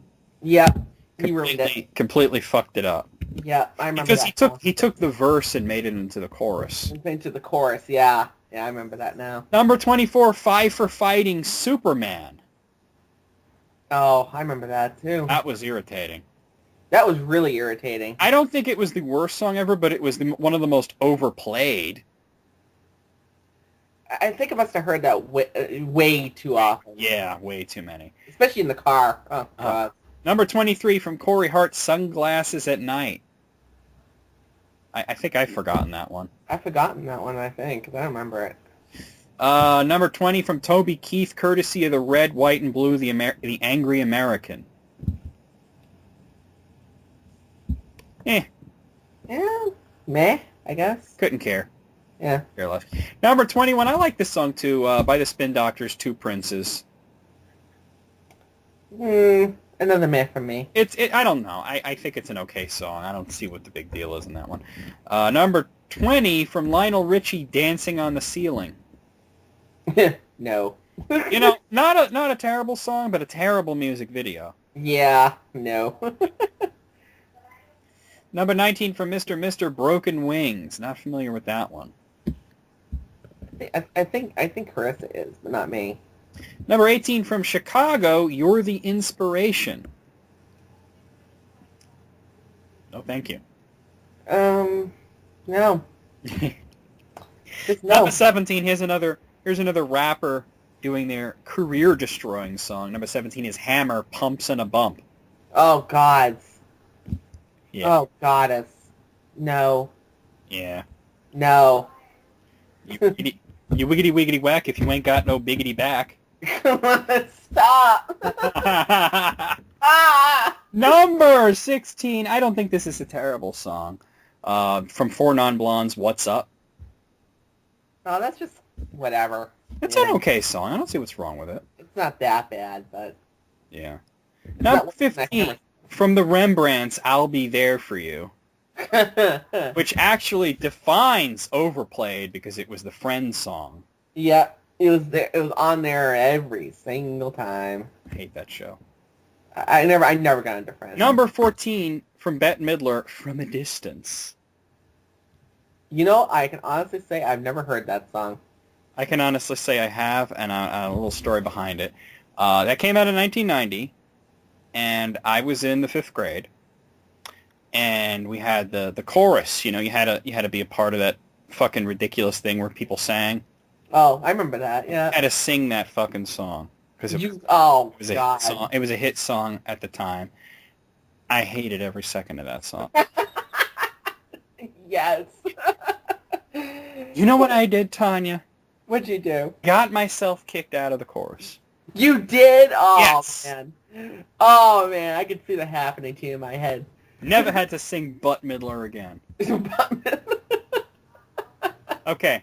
Number 13, one of my very favorite bands, not their finest hour, Genesis, Illegal Alien. That needs to be illegal itself. It should not even be, like, allowed. It's catchy, I'll give it that, but it is not a good song. It sucks. Yeah. It sucks. It just plain. And I really don't want to hear Phil Collins try to sing in a Mexican voice.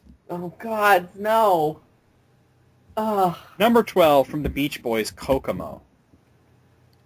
That one I'm actually not familiar with. I know the Beach Boys. It's just where they list off all the islands. Bahama, Bermuda, you know that. Oh, God. That. Irritating. Another irritating Let me ask you a question, though. Yeah. Is it any different from any other Beach Boys song? No, they're all pretty much the same thing. It's all surfing and sand and islands and rum, you know. It's all the same shit. Yeah. Number 11 from Clay Aiken, Invisible. I don't listen to anything. I think my grandma might like that. I don't know anybody who likes that, so. Number 10, Paul McCartney and Stevie Wonder singing Ebony and Ivory. No. That seems a little weird. Yeah, no. Like, I get it, Paul McCartney's white, Stevie Wonder's black, but isn't that kind of a love song? Yeah, I thought it was going to be like a couple duet thing. Yeah. Number 9 from Madonna, American Life. I don't think I'm familiar with that one, but if it's Madonna, I'll agree with it. Because I can't stand her. There are a couple Madonna songs I actually do like. That's not one of them, though. What are the ones you like? I like Walk Like an Egyptian. I like That's that not one. Madonna. That's the Bangles. I thought Madonna covered it. I don't know if she did, but that's the Bangles that did that. Maybe Madonna covered it. I think she. I think I remember her covering it. I Oh, I think. gotta look into that. Let me see if that's. I think. Could be wrong. I'm looking it up. Apparently, she sang it at the Super Bowl. Yeah, maybe that's what I remember too. Got the lyrics wrong. She got the. The only Madonna song that I can stomach is Like a Prayer, which is like her first song. After that, it was all downhill. You hear Like a Virgin? No, I don't like that one. You don't like that one? I like Weird Al's version. Weird Al version. Like a surgeon, cutting for the very first time. I will say I was kind of suckered into Like a Virgin when I first heard it. Number 8 is from Eddie Murphy, Party All the Time. Eddie Murphy shouldn't sing. Neither should Andrew WK, but we'll leave it at that. Yeah. Number 7 from Bobby McFerrin, Don't Worry, I'll Be Happy. I heard that fucking song every day. Didn't they play that at your school? Yes. Hold on, I gotta get myself a glass of iced tea. Tell the people how you had to hear it every day. Okay, look. I was in elementary school, alright? I was in fucking Hedge Elementary School back in Plymouth where I used to live, and I remember going into school, and I remember going into the auditorium, and we were going to do the, I'm sure a lot of kids nowadays don't know what I'm talking about, but we had this thing where we do like this parachute thing, where, I don't know what you're talking about. well, yeah, well, like, you know, where like you've got a bunch of kids in a circle, and you just had to, and you played around with this sheet of material, and you turn into like this like mini parachute type thing, and you did some sort of game with it. I forget what it was like, but the entire time we were doing this,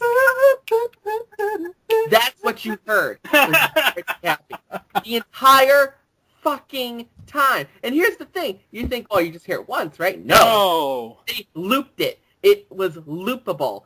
And it was killing me every time I went into school hearing that shit. All right, well, number 6 from Huey Lewis in the News, The Heart of Rock and Roll. Is that really that bad that it's number 6?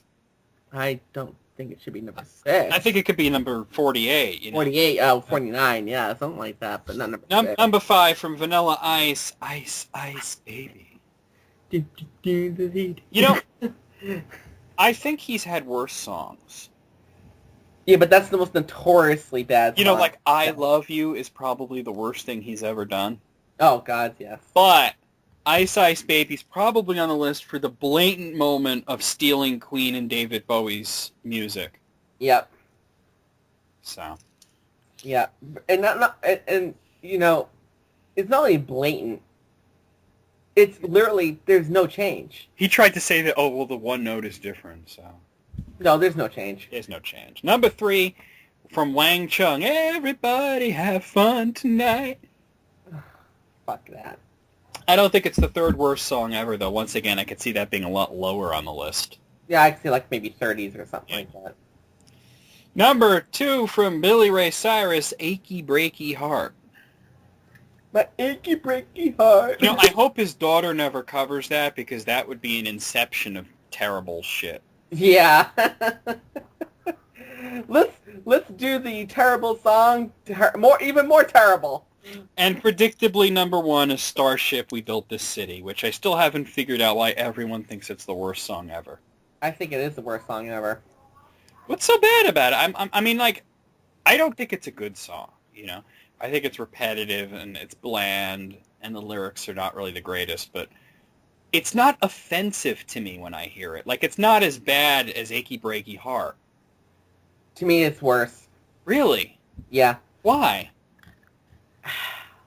Like look at this, like Achy Breaky Heart and Ice Ice Baby, and I could listen. Don't Worry, Be Happy has to be worse than that. I could listen to Ice Ice Baby and even Don't Worry, Be Happy twice before I would listen to once of that song. Wow. Oh, so you're in the camp that just absolutely hates it. I I loathe it with the passion of 1,000 blazing suns. Wow. But can you tell us why? You know, maybe it was because when my friend first put it on and I first heard it,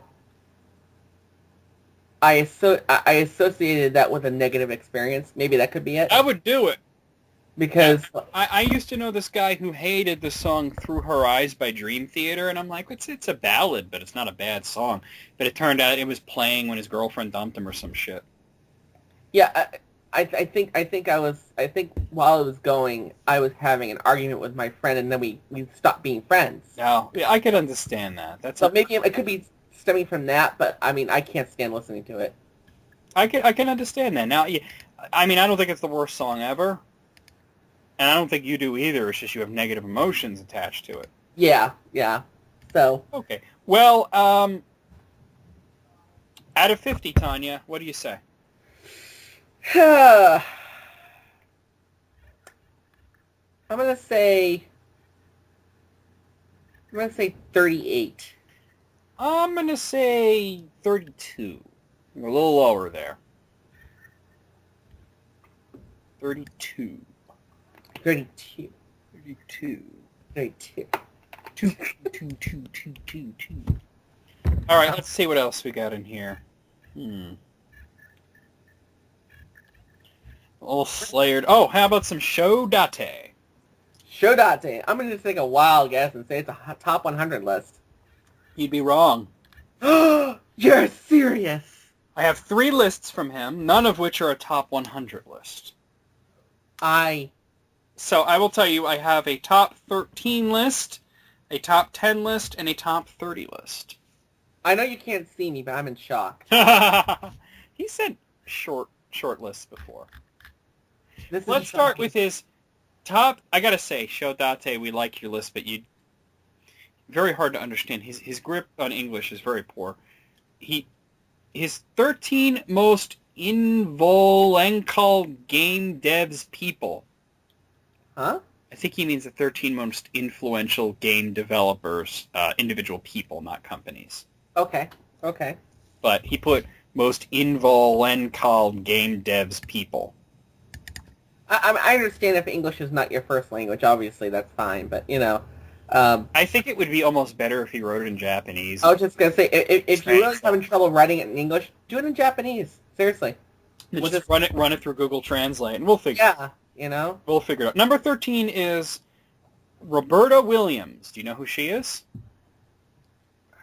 Sounds familiar. Roberta Williams. Very familiar. She was one of the creators of King's Quest. King's Quest. Yes. Thank you. Yeah. Quest, a landmark adventure series. You know who's a very big fan of King's Quest? Who? Julie. Really, Julie, huh? She is a huge fan of King's Quest. As a matter of fact, a couple of years ago for, I forgot whether it was Valentine's Day or Yule or something, I bought her all 6 games on GOG, and she was enthralled with that. Oh, wow. Number 12 is Hank Rogers. Do you know who Hank Rogers is, Tanya? Hold on, give me a moment. I'm trying to think. I'll look it up.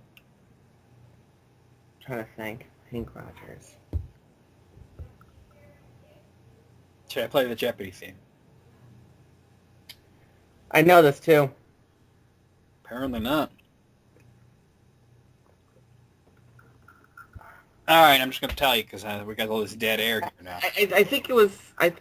all I remember is something to do with an RPG game. That's all I remember. Oh, yes. Black Onyx. Thank you, Black Onyx. Black Onyx, yes. Number 11 is Mark Flint. Do you know Mark Flint? No, that one does not. No Japanese people on the list so far. Well, you know what? I don't know Mark Flint either. So I got to look him up. Wow, there's a lot of people named Mark Flint. Mark Flint, rather. Mark Flint, video game. Let's see. Just trying to figure out who this guy is. There are so many people named Mark Flint right now. Oh my god. The only thing video game related that I could find is that apparently he programmed Smart Ball. Okay. For NES. I don't think that's the guy they're talking about. So, I don't know who Mark Flint is. Number 10 is Gunpei Yokoi. Right. You know who he is. Tanya. Right. The creator of the Game Boy. The creator of the game. Oh my goddess. He Wow. also created Metroid and Kid Icarus. And Kid Icarus. And the Virtual Boy and the Wonder Swan. Oh, the Virtual Boy. We don't want to talk about that, though. Yeah. He did create it. He did the Wonder Swan, too? Yep, because that was after he left Nintendo. He went and worked for Bandai. Oh, wow. Yeah. Huh. That I didn't know. You know how I could tell this guy is so Japanese is he puts the last name first. Oh. Yeah, okay. Okay, so number 9 is Toshiyuki Takahashi. I know who that is. You know who that is? Well, say it. I know the name. I can't place it, though, but I know the name. I always hear it, too. I know the name. He created Star Soldier, and he created Adventure Island. Adventure Island, that's how I know it. Star Soldier, though, I didn't know about Star Soldier. Number 8 is Shigeru Miyamoto. Well, I can't imagine who that is. The creator of Mario, Zelda, Star Fox, Pikmin, countless others. Miyamoto. He's Yeah.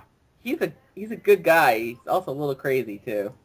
I don't know how crazy he is. I think he has that whimsical facade that he puts out there. Mm-hmm.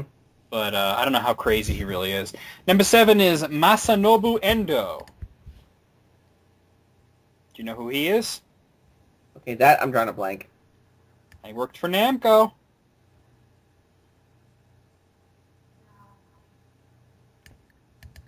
No, I'm drawing a blank. He worked on the Wizardry series. No, I wouldn't know that. Yeah, he worked on the Wizardry series, and he also did a lot of early Namco arcade games, such as Xevious. Now, Xevious is interesting, 'cause I remember playing that, too. Number 6 is Robert Woodhead. Which sounds like... Well, It sounds like if there was like a gender swap version of James Bond, he would be the Bond guy. yeah. Robert Woodhead. Well, okay. Do you know who he is? No He idea. also worked on Wizardry. Yeah, I'm not that familiar with Wizardry, so... Yeah.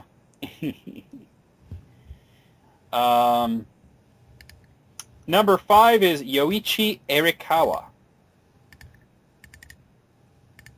Do you know him? No idea. Yoichi Arikawa worked for Koei. That's your hint there. Dynasty Warriors? A little older than that. I'm saying, wait a minute. He was the founder. Well, actually, no, I'm sorry. His father was the founder, or his mother, or something like that. Koei, it basically just... Give me a second here. I had this list of games up, and it disappeared. Fuck. I had this list of Koei games up. Ooh, sorry about that. Oh, hi. Good lord. Nobunaga's Ambition is the big one. Ah, okay. Okay, number 4 is Koji Okada. Familiar, but I can't place it. There he is. Okay, Very familiar. another Wizardry person, but That one also wasn't the fair to me. creator of Persona. Persona. See, that's where it is. Okay. Yep. Number 3 is Richard Garriott. No fucking clue. You don't know Richard Garriott? No fucking clue. We were Nope. just talking about him earlier, the creator of Ultima, Lord British. Oh my god. You're man. fucking with me, right? Yes. We'll go with that you're fucking with me. Yes. As a matter of fact, actually, Chris is in the background. She's laughing like hell right now. Should be. Number 2 is Yuji Horii. You know who Yuji Horii is. Yes. Dragon Quest, Dragon Quest. Chrono Trigger. Wait, no, I thought Chrono Trigger was was Hiro. It was Hironobu Sakaguchi, Yuji Horii, and Akira Toriyama, the Dream Team. How come I never associate him with Chrono Trigger? It's so weird. He was the main programmer. I know. He was the programmer. Hironobu was the director, and Toriyama was the designer. I always associate Hiro and Toriyama with Chrono Trigger. Yeah. It's so weird. He's also the big fat guy with the glasses in the developer's room. Yeah. He created Dragon Quest. I mean, it's so weird because like I don't know why he never caught on with me. It's so weird. wow. Yeah, no, isn't that weird? Number 1 is Koichi Nakamura. Any guesses you want to give it? I'm not good with Japanese names, but go ahead. Another Dragon Quest guy. Okay. He also worked on Door, which I think was like the first Chunsoft game. Yeah, I wouldn't know that. Yeah. He also created Mysterious Dungeon. And he worked on a lot of the spin-offs to that, and he did a lot of visual novels as well. But mostly known as he was the director for the first 5 Dragon Quest games. Yeah, especially back then when I was first playing them, I wouldn't even be paying attention to the credits. Well, I thought you'd know it now, though. What do you think now? Out of 13, these as being the most influential game developers, what do you think? Actually, I'm kind of disappointed. I think Miyamoto was a lot more influential than a lot of these people. Yeah, I mean, he created the platformer. Like, I know that Shodate's like a real RPG guy, but I mean, there's only so many people that can make a claim to fame about RPGs and like revolutionizing it. You know what I mean? absolutely, yeah. I mean, I'm a little disappointed actually because I mean there are other developers and people on there that Oh yeah. I think are far more influential than like a director of Dragon Quest. I'm sorry, I love Dragon Quest, but I think he's influential, obviously. but What about Hironobu Sakaguchi? where's Hiro? Yeah, where's Hiro? Yeah, not on the list. I mean, we mentioned him just a few minutes ago. Where's Absolutely. Hiro? I mean, like, I was waiting for that. What about Masaya Hashimoto, Yeah, perfect. creator of Ys? Great of East. Yeah. Where's he? So, out of 13, I'm going to go with a 6. What do you say, Tanya? I'm going to say 4. Okay. His next list is I'm going to read this exactly as he wrote it. Top 10 most emotant hardware makers. Consumer market.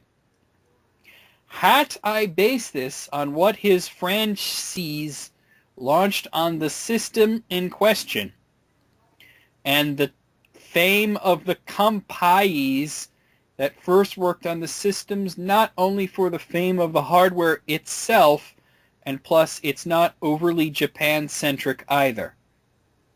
Right. Top 10 hardware developers. Yeah, thank you. I was waiting for you to play that clip. Oh. No, I gotta. Go ahead, do it. Oh, I gotta. Hold on, I gotta bring it up now. Give me one moment. I've been doing this. How long have I been doing this for? Like all week, I think. Haven't I been doing it all week? All month. All month, yeah. Hold on. Okay, let's see. Come on. There it is. I thought you'd have it ready. No, I have it ready now. I don't know why I thought that, but I did think that.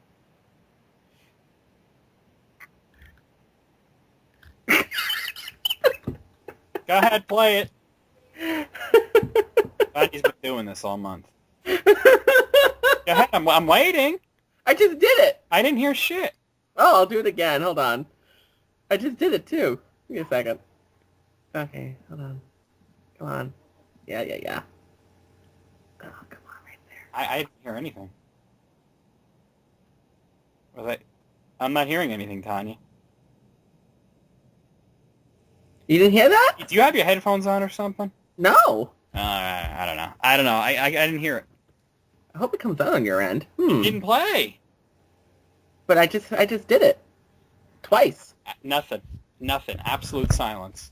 All right, let's move on. All right. That's so sad. I hope it comes So out. these are his top 10 hardware makers, in other words. Number 10, Apple. Apple. Okay. Apple. I mean, I think everybody had an Apple computer at one point or another. Yeah. So. Yeah. I remember playing Oregon Trail. Number 9, Commodore. I never had a Commodore. Never had a... Well, neither did I, but you're familiar with the Commodore. Oh, of course. Line of computers, of course. You know, that was big. They made, of course, the Amiga, the Commodore 64, the VIC-20, a bunch of other ones. Number 7 is Thomson. Okay, this is sad. I have no idea who Thomson is. I'm thinking of Thomson's water seal right now. I can't. I don't even know. I don't know. I'm looking it up. Let's see if I can find anything. Thompson submachine gun. There was a TV show called Thompson. I don't know. No idea. I have no idea either. Number 6 is Sinclair. Not from BioShock, though. I was just going to say, from BioShock? Sinclair Solutions? Yeah. No, Sinclair, which he spelled as Sinclair, but they made the ZX Spectrum. Oh. Yeah. Okay. Kind of out there. Okay. Number 5 is a little company you might have heard of called Service Games. Today known as Sega. Oh, Service. I knew that. Oh, come on. Kabushiki Gaisha Sega. Yeah. I knew that. Sega. Sega. Of course, they haven't made any hardware in quite a while. Well, it's been a long fucking time. It's the Dreamcast. Yeah. Yeah. Number 4 is Sharp. Sharp.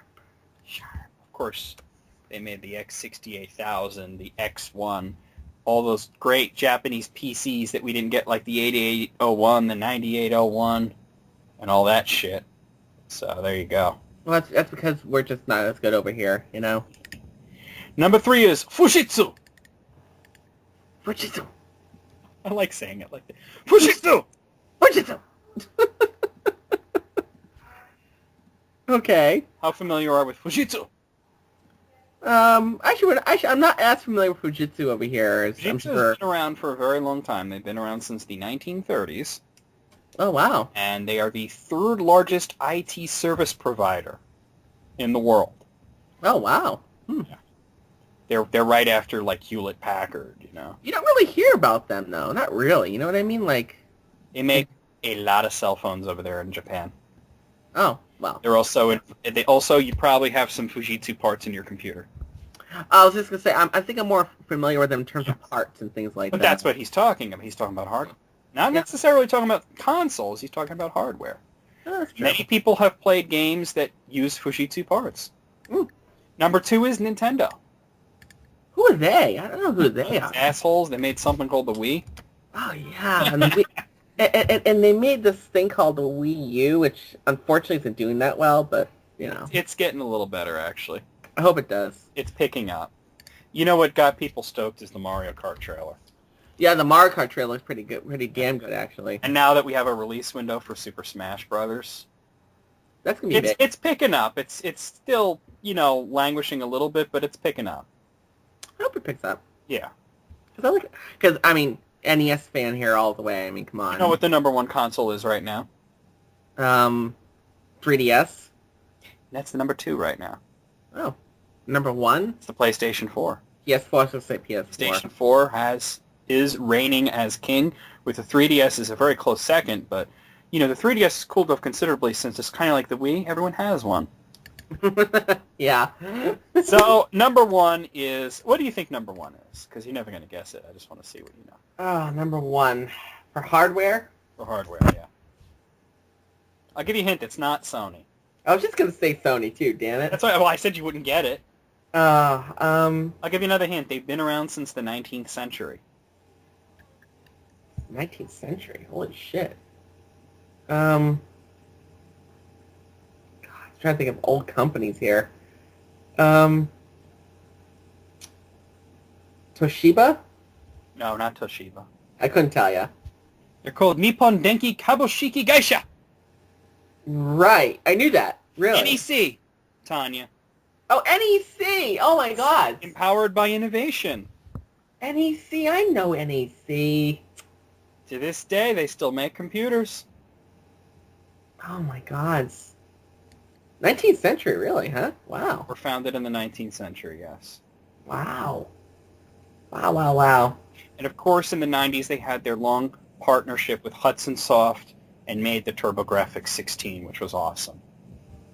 Unfortunately, it just didn't catch on over here. Unfortunately, it didn't catch on. I think the Sega Genesis was primed for that spot, but the more I play the TurboGrafx, the more I think it was a really innovative and amazing console. I've been watching your videos about that lately. Really cool. Yeah, well, the Darkwing Duck game sucked, but Well, yeah, but it's a cool console, Has a great sound chip, which is something the Genesis didn't have. yeah. So, and did you know that NEC currently makes supercomputers? I did not know that, actually. They have a computer out there. It's a supercomputer known as the Earth Simulator. Really? Yeah. It's the Earth I'm going to read from Wikipedia here. The Earth Simulator, developed by the Japanese government's initiative Earth Simulator Project, is a highly parallel vector supercomputer system for running global climate models to evaluate the effects of global warming and problems in solid Earth geophysics. It's got nothing to do with video games, but it's pretty cool. That's pretty cool. Yeah. But there you go. NEC is number one. What do you think, Tanya, out of 10? Out of 10, wow, they're pretty damn influential, all of them there. I'm gonna say 10. I'm going to go with 9. Okay. Because I think Sony should have been on the list. If not for the PlayStation line, the fact that they made the sound chip for the Super NES as well. Well, not only that, but Sony's also been pretty big in the technology area anyway on their own. And even if you never played a Sony console, you probably played video games on a Sony television. I was just gonna say a TV or DVD player. Absolutely. So yeah. Yeah. I agree. His last list here is the top 30 most influential game devs command pies, third parties only, and based on what thy did bought historically and how it eacts the industry. Translation? Game developers. Thank you. Third-party game developers. So no first parties such as Sony, Microsoft Studios, Nintendo, Sega, or anything like that, and no second parties such as HAL Laboratories or any of those. Okay. Only third-party ones. Who do you expect to see as number one? Star Studios. He hasn't played our games yet. And remember, we're going for influential. We're not yet influential. Not yet. We're getting there. Influential third parties. Oh God. Well. See, he said developers, but I'm looking at publishers too. So it's like He's only listing developers. Yeah, I was gonna say like Some of these are also publishers, but he's going by developer. I was gonna say like either Atlas or Xseed, something like that. Okay. Well, Xseed's not a developer. Xseed's not a developer though. Yeah. All right, number 30 is Red. This is going to be one of those things I'm going to search for and not find anything on. Yeah. How are you gonna find that? Red. Well, I'm trying. Let's see. Arts and entertainment. People. Technology. Here we are. The only thing I have here is a digital camera company. Well, that's pretty much not it then. Yeah, that can't be. I don't know who. Yeah. Let me try typing in. Oh, wait, I got it. Red Entertainment. Okay. I got it. Let's see what they've done. Yeah, what have they done? Couple of Turbo games, Lords of Thunder, Gate of Thunder. They did Hagane on the Super NES. Oh, okay. What else? A lot of these I don't know. Oh, okay. They did Fire Emblem Awakening. Oh, wow, really? They must have been involved with it because I thought Intelligent Systems was the one that did that. I thought Intelligent Systems did that one too. They might have had a partial credit on there. Huh. They also did the Record of Agarest War games. And a game called Nude. Just Nude? Well, it stands for Natural Ultimate Digital Experiment. It was a life simulator for the Xbox.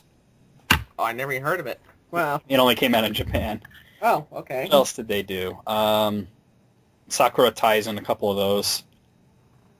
I really don't know how influential these guys were. I don't know how influential. I was just going to say.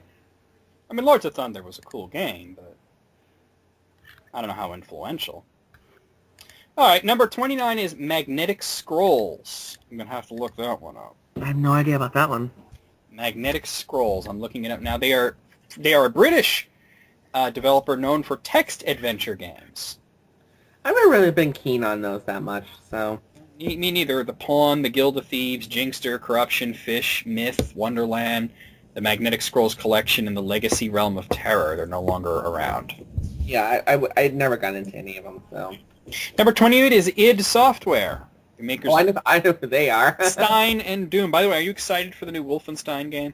I am actually excited. Did you see that crazy viral trailer that doesn't have any gameplay footage but is absolutely awesome? Yeah. Yes. It's like German rock and roll hits.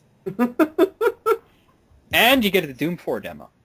Yes, you do. Yeah. Which Number 27, it says Seria Online? Sierra? It could be Sierra, but he typed it as Seria. I think he means Sierra Online.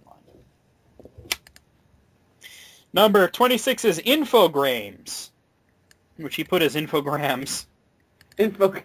Wow. That sounds like an app, actually. How many Infograms do you have? You know. Infogrames, of course, they're most known for Alone in the Dark. They also did North and South, Unreal Tournament, the Roller Coaster Tycoon games, and they had a part in Civilization 3. Civ 3. So there you go. They did a lot of different things. Number 25, Hudson. Oh, Hudson. Hudson. Oh, God. Did you know that they are owned by Konami now? Actually, I think I did know that. Yeah. They are owned by Konami. Number 24, Rareware. Oh, Rare. They're from the UK. Back in the day, they were known for crap. And now they're known for crap. Come on. They have some... But there was that middle part where they were awesome. Yeah, they had some goodies back then. I mean, come on. Kazooie, Donkey Kong Country, all that stuff. But, I mean, now they're known for Connectimals, I mean. Hold on, let me tell this guy I can't talk right now. I just got somebody IM me, too. Is it Donald Enriquez? Yes. Yeah, that's funny. Who is Donald Enriquez? He's the guy that made the War of the Abyss map for Doom. Oh, him. Yeah. Wait. You're already talking to him, just let him know, yeah.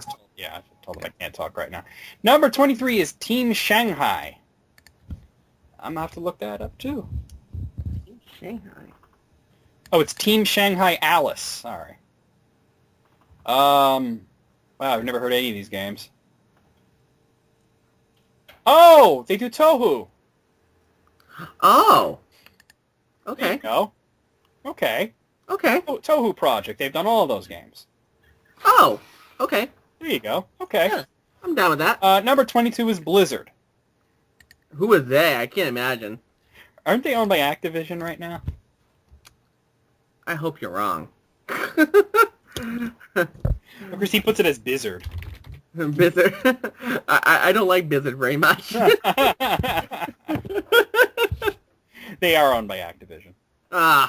I don't like Activision either. Of course, Warcraft, StarCraft. I mean, they are influential. You have to give them that. Diablo, Warcraft, and StarCraft. Of course. I mean, WoW is considered to be the the most influential MMO of its time. So number 21 is Leaf.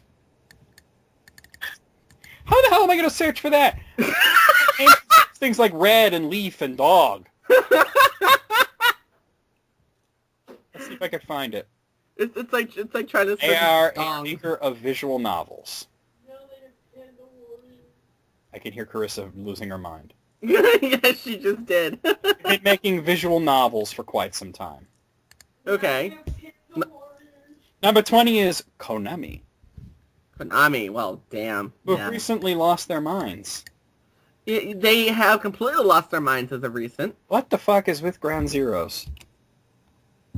Do you want to just do a little mini rant on that? I'm not even a fan of Metal Gear, but even I'm offended by the fact that they put out a demo and charged $40 for it. Thank you. That's exactly what I wanted to say. I mean, come on. That should have been included as a free download with Castlevania 2. Yeah, see? Again, exactly what I was going to say. Can't take away from them Metal Gear, Castlevania, Contra, Gradius, Frogger, Dance Dance Revolution, all those other rhythm games that we don't play here in America.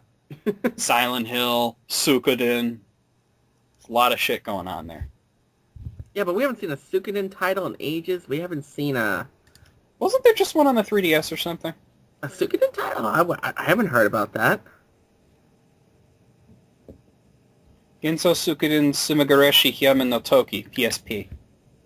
Yeah, PSP. It's been a while. Didn't come out here, though. Yeah, see, it's in Japan only then. Yeah. There's also Suikoden Tearkiss on the DS, but I heard it was bad. That is really bad, actually. So. Yeah, I heard nothing but bad things about that one. Well, there you go. Number 19 is TNE Soft. More like TNA Soft, am I right? TNA, baby. Yeah. All right, let's look it up.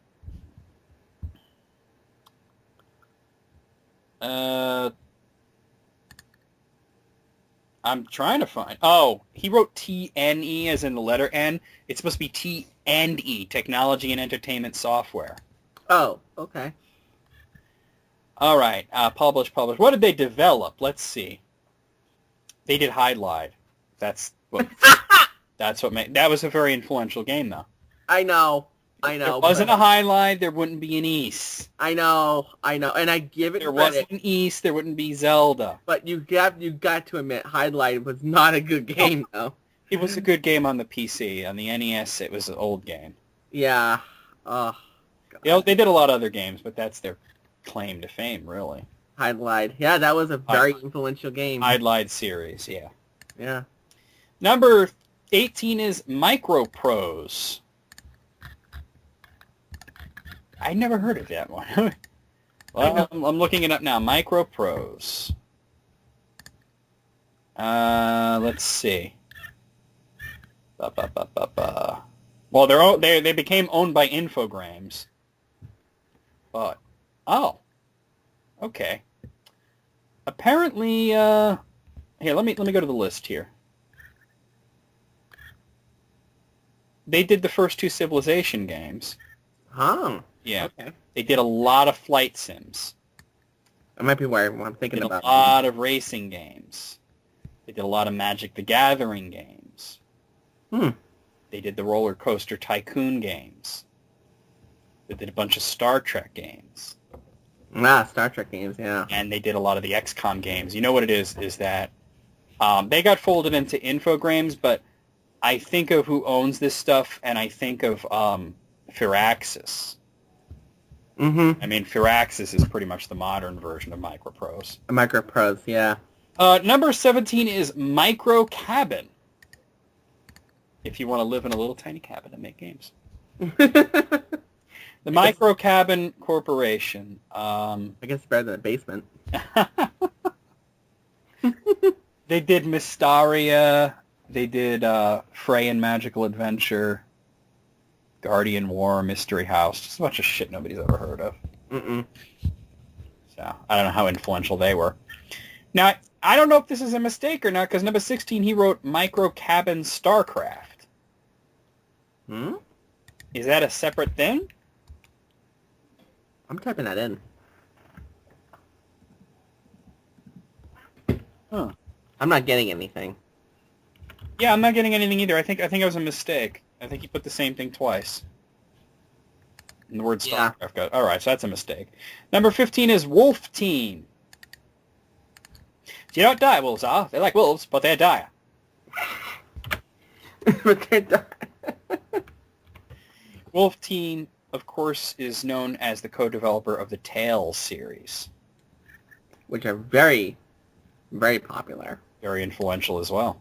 Mm-hmm. Number 14, Squaresoft. Back when they were actually awesome. Bunch of assholes that created a game you might have heard of called Final Fantasy. When they were awesome. Yeah. The Mana series, the Saga series. Well, Saga, don't want to talk about the Saga series. Some of them were quite good, Tanya. No. He liked Squaresoft so much that not only did he put it at number 14, he also put it at number 13. Wow. I don't know how the hell you do that, man. So number 12 is Data East. To be honest, kind of overrated. You know why, though, of course. I mean, like... I saw this collection for the Wii. It was like Data East Classics, and I'm like, yeah, all three of them. I mean, after you got done playing Burger Time for a little while, like, what do you could play Fighter's History, or you could actually just go play Street Fighter 2 instead. Fire 2. Yeah. Karnoff was not exactly a great game. I know a lot of my friends love that game, though. Really? Yeah. I'm looking through their list of games trying to find something that's really good or really influential that's not Burger Time. Yeah, I'm not really finding anything. Probably just, it centers on Burger Time, probably. Yeah, I guess. Yeah, most of these games suck. That's sad. Oh, well. Let's move on. Number 11 is called Gravity. Boy, that ain't going to be hard to find. Gravitation or gravity is a natural phenomenon by which all physical bodies attract to each other, Tanya. I knew this. I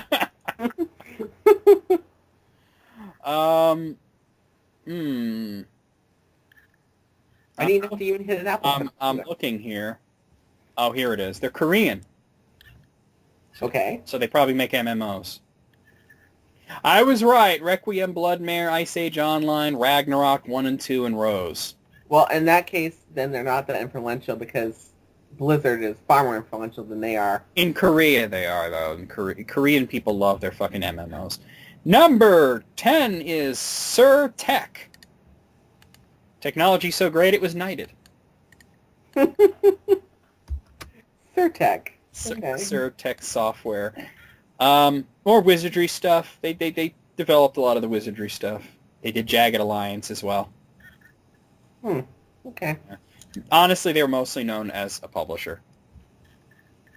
So, number 9 is Alice. That will be so easy to find. Does that have anything to do with Team Shanghai, Alice? Let's see. There's a computer chip called Alice. There's software called Alice. There's a chatterbot called Alice. There's, of course, a couple of video games named Alice. I don't know what the fuck he's talking about. I'm going to move on. Number 8 is Thinking Rabbit. He's thinking, cabbage. Carrots? Lettuce. I want some carrots. I have to call bullshit on Thinking Rabbit. They are not a developer. Publisher? They publish Sakabon, and it's the only thing they've ever done. Well, then we're calling bullshit that one, then. They were one of the original publishers of Sakabon. But it was actually created by a single person named Hiroyuki Imabayashi. I declare shenanigans! Yep. Number 7 is System Soft. I know them. Issue sold Soft Serve or something. They're currently known as Marfin Investment Group, believe it or not. Yeah. Or that's who owns them. As for what games they did,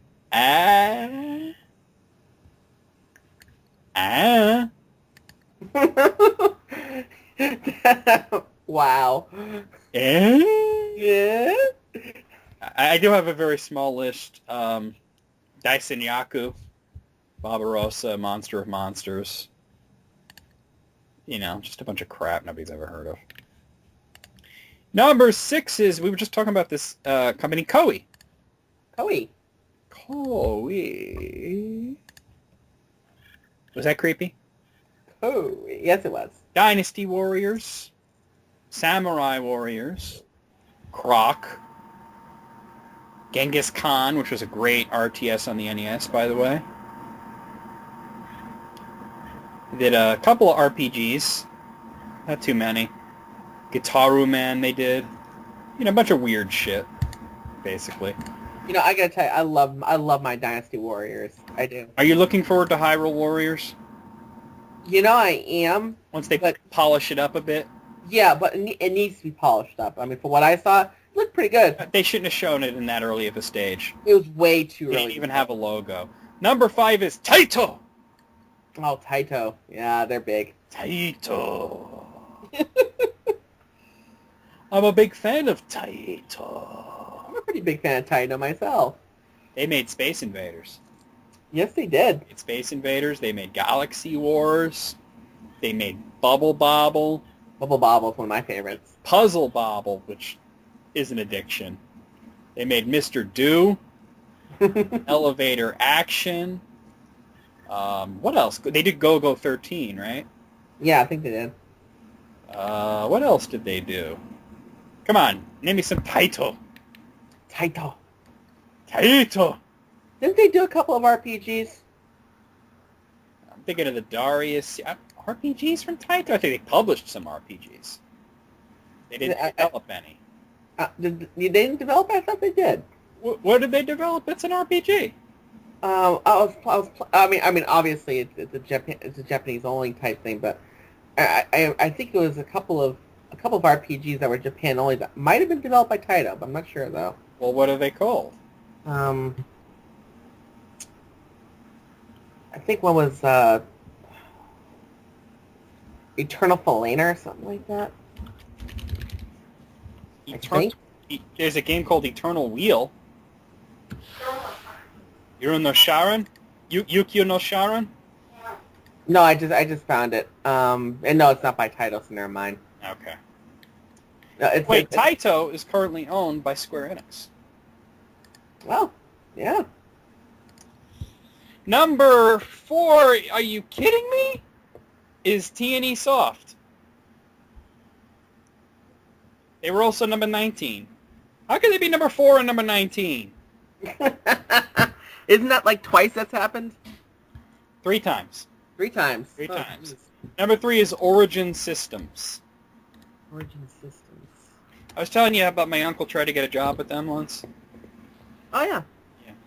Did Origin Systems actually develop anything, though? Oh, I guess they...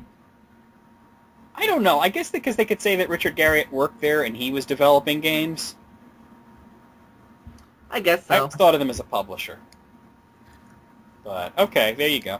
And number 2 is what I thought was going to be number 1, is Falcom. Oh, Neon Falcom. Nihon Falcom Corporation. Since 1981.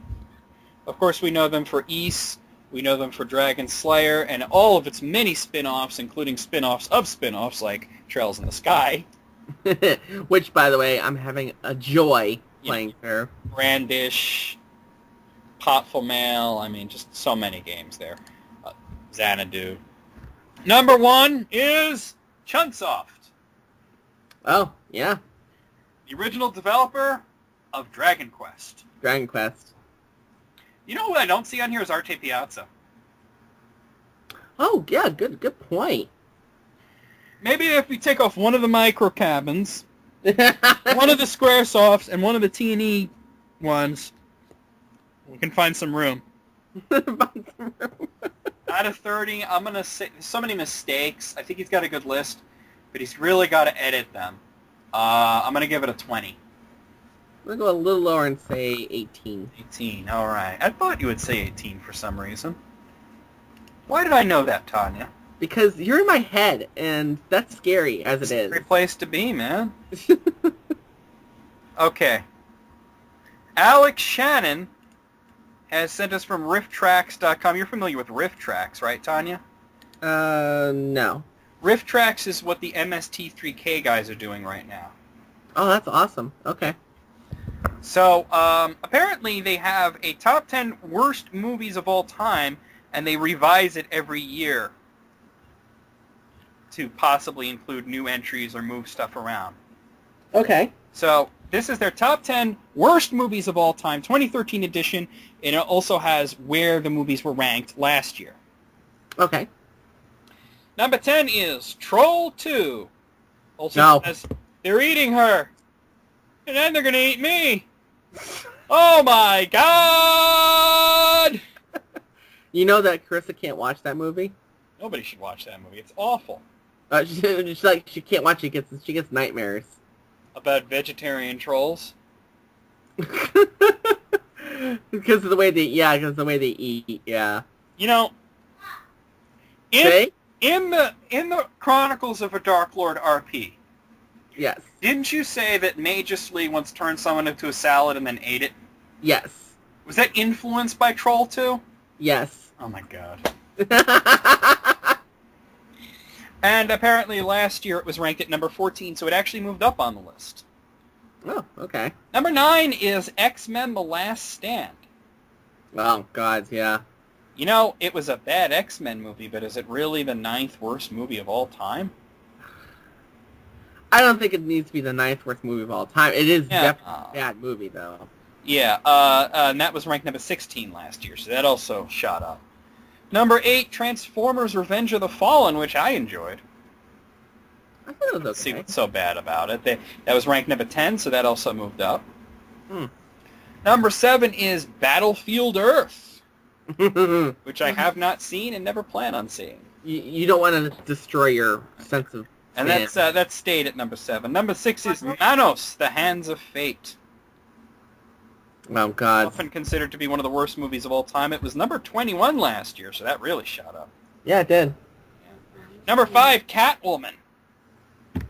Catwoman. Well, you know what? Catwoman was bad. I don't know if it was number 5th worst movie of all time, but it was pretty shit. Well, here's the thing, though, is that the only reason why I like it a little bit is 2 reasons. The first 20 minutes. The first 20 minutes. Yeah. Yeah. It was number 3 last year, so that's actually moved down a little bit. Number 4 is Dragon Ball Evolution, which did not rank last year.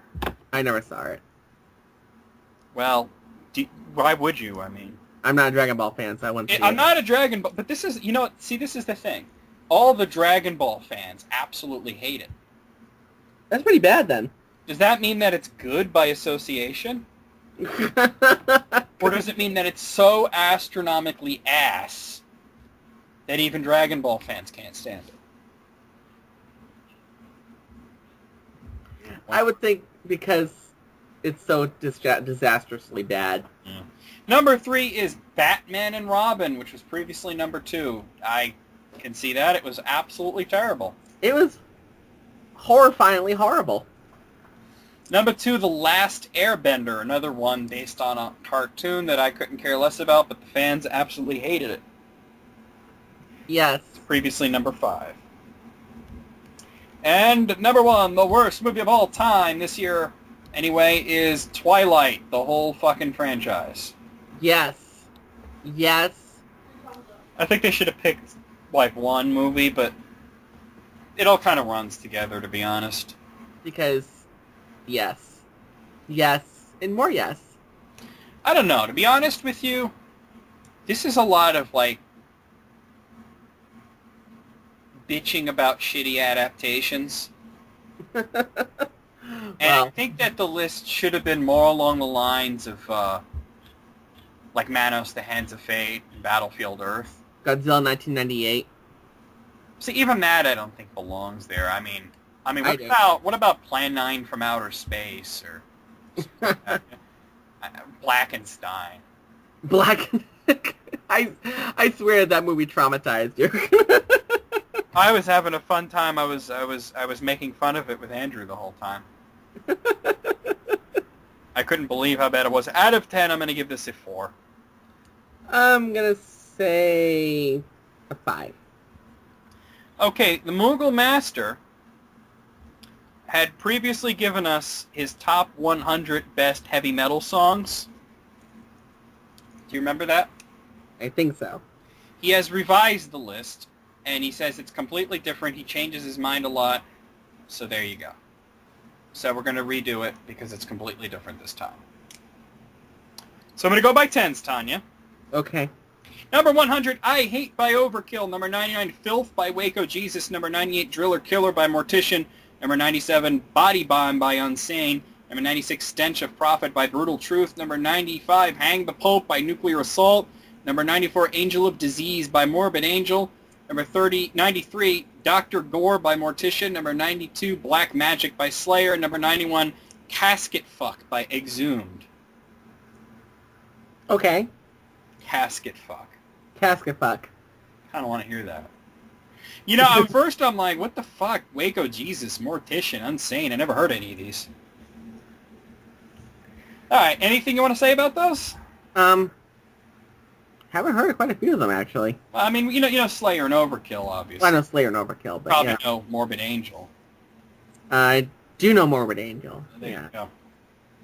All right, number 90 is Lunatic of God's Creation by Deicide. Number 89, No More by Black Flag. Number 88, Hellraiser by Motorhead. Number 87, Teenage Lobotomy by the Ramones. That's not a metal song, but okay. Number 86, Bang Your Head by Quiet Riot. Number 85, This Is Now by Hatebreed. Number 84, Mentally Murdered by Napalm Death. Number 83, Eat the Rich by Motorhead. Number 82, Pleasure to Kill by Creator. And number 81, Zombie Apocalypse by Mortician. Mortician? What's with the Ramones? I don't know. This random punk rock song is stuck in there. just because. Yeah. He likes a lot of death metal. I noticed that. Deicide. Creator. Also Napalm Death. Good to shout out to the masters of grindcore. So there you go. Ooh. There should be ZSA on there, too. Yeah. Well, you know, Poof Nisse is actually a big fan. Oh, that's This true, is yeah. Moogle Master, though. Right, moving on. Number 80, Bloodshed by Grave. Number 79, Dogs of War by Motorhead. Number 78, Teacher's Pet by Venom. Number 77, My Name is Mud by Primus. That doesn't belong here. Number 76, The Corpse Song by Bloodduster. Number 75, Trocar by Impaled. Number 74, Don't Need Religion by Motorhead. Number 73, Halloween by Dead Kennedys. Number 72, Into the Coven by Merciful Fate. And number 71, Black Metal by Venom. Oh, by Venom. Yeah. Once again, there's like a weird one stuck in there, and this time it's, Primus? But other than that, not bad. No, not too bad. Yeah. Anything you want to say before I move on? Venom. Yes. Black Metal. Number 70 is Walls by Siege. Number 69, I Wage War by Impaled Nazarene. Number 68, In Torment in Hell by Deicide. Number 67, Overkill by Motorhead. Number 66, Calm Like a Bomb by Rage Against the Machine. Number 65, Jet Pilot by System of a Down. Number 64, Rapture by Morbid Angel. Number 63, Waffle by Sevendust. Number 62, Viet Now by Rage Against the Machine. And number 61, Psalm 69 by Ministry. I like Leech by Sevendust. I don't like Sevendust. It's only like the only song I actually do like from them. I don't really like most of these songs here. Overkill is the best one on there. Overkill's really awesome. That's yeah. a great song. All right, I'm going to move on. Number 60 is Somebody Need a Doctor by Van Halen. Number 59, Havana Affair by the Ramones. There they are again. Number 58, Fear of Napalm by Terrorizer. Number 57, Blind by Korn. Number 56, Down In It by Nine Inch Nails. Number 55, Scars of the Crucifix by Deicide. Number 54, The Possibility of Life's Destruction by Discharge.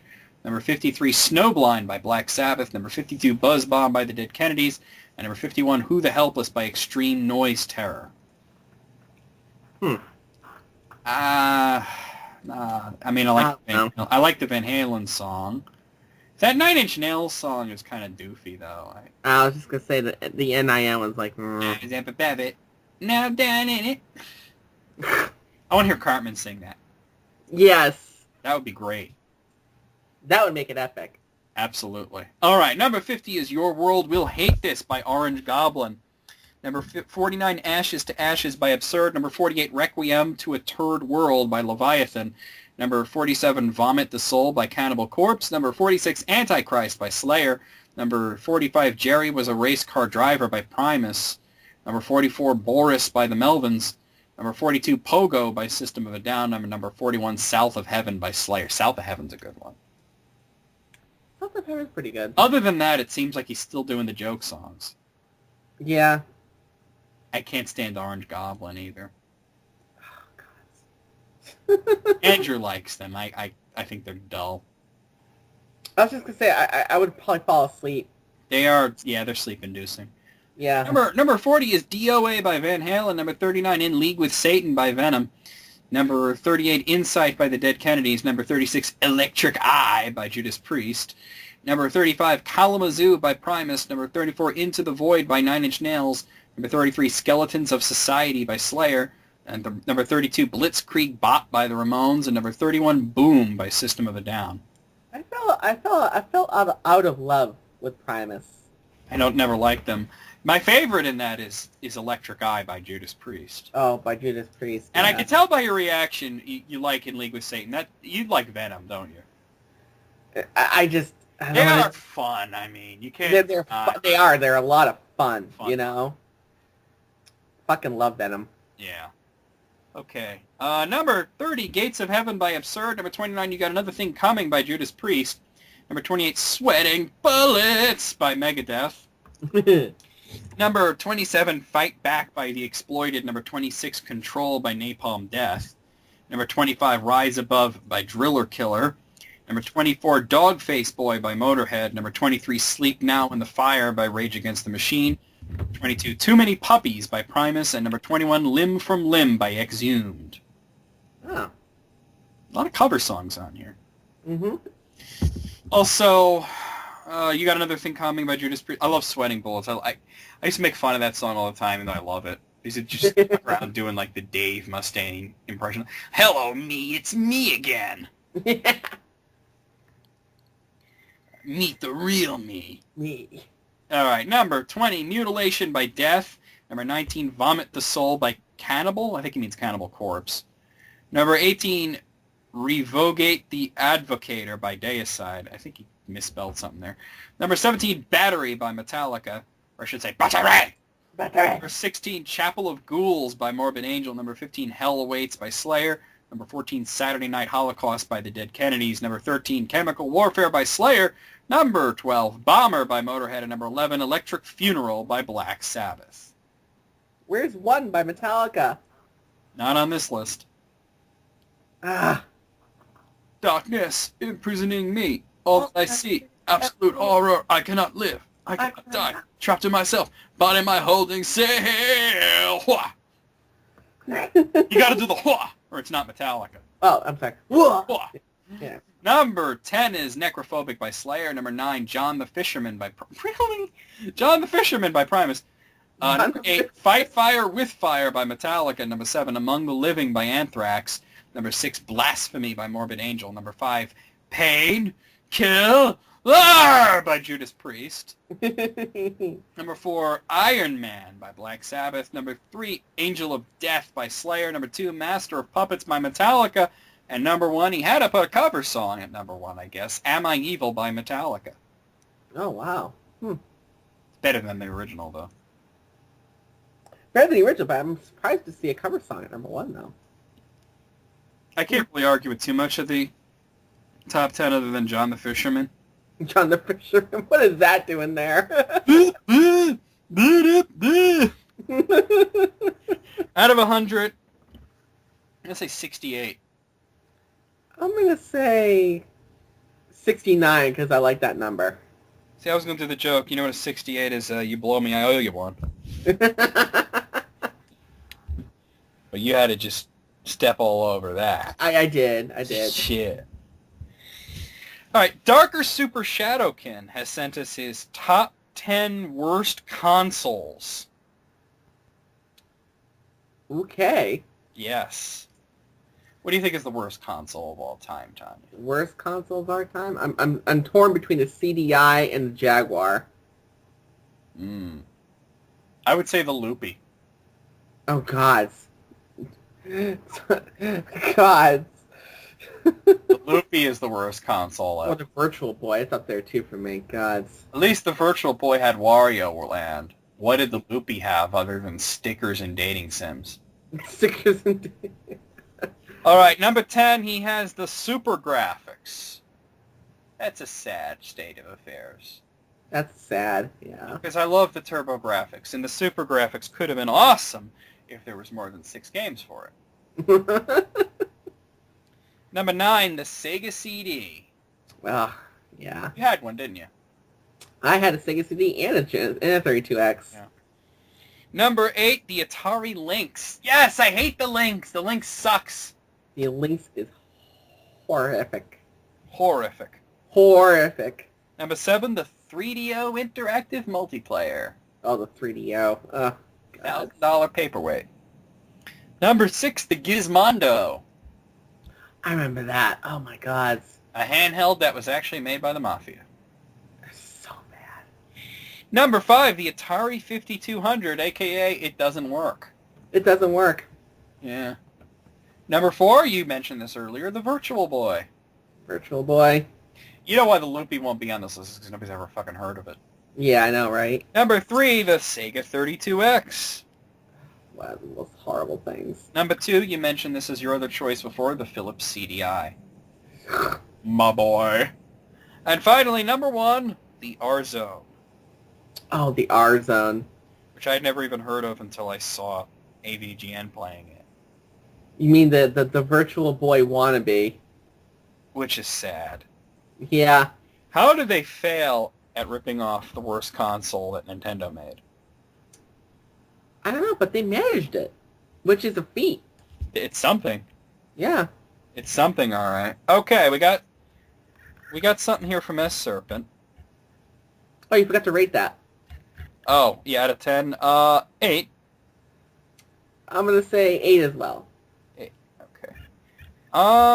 Why do I feel like we've done this? No, we didn't do this. We did it from somebody else. This is...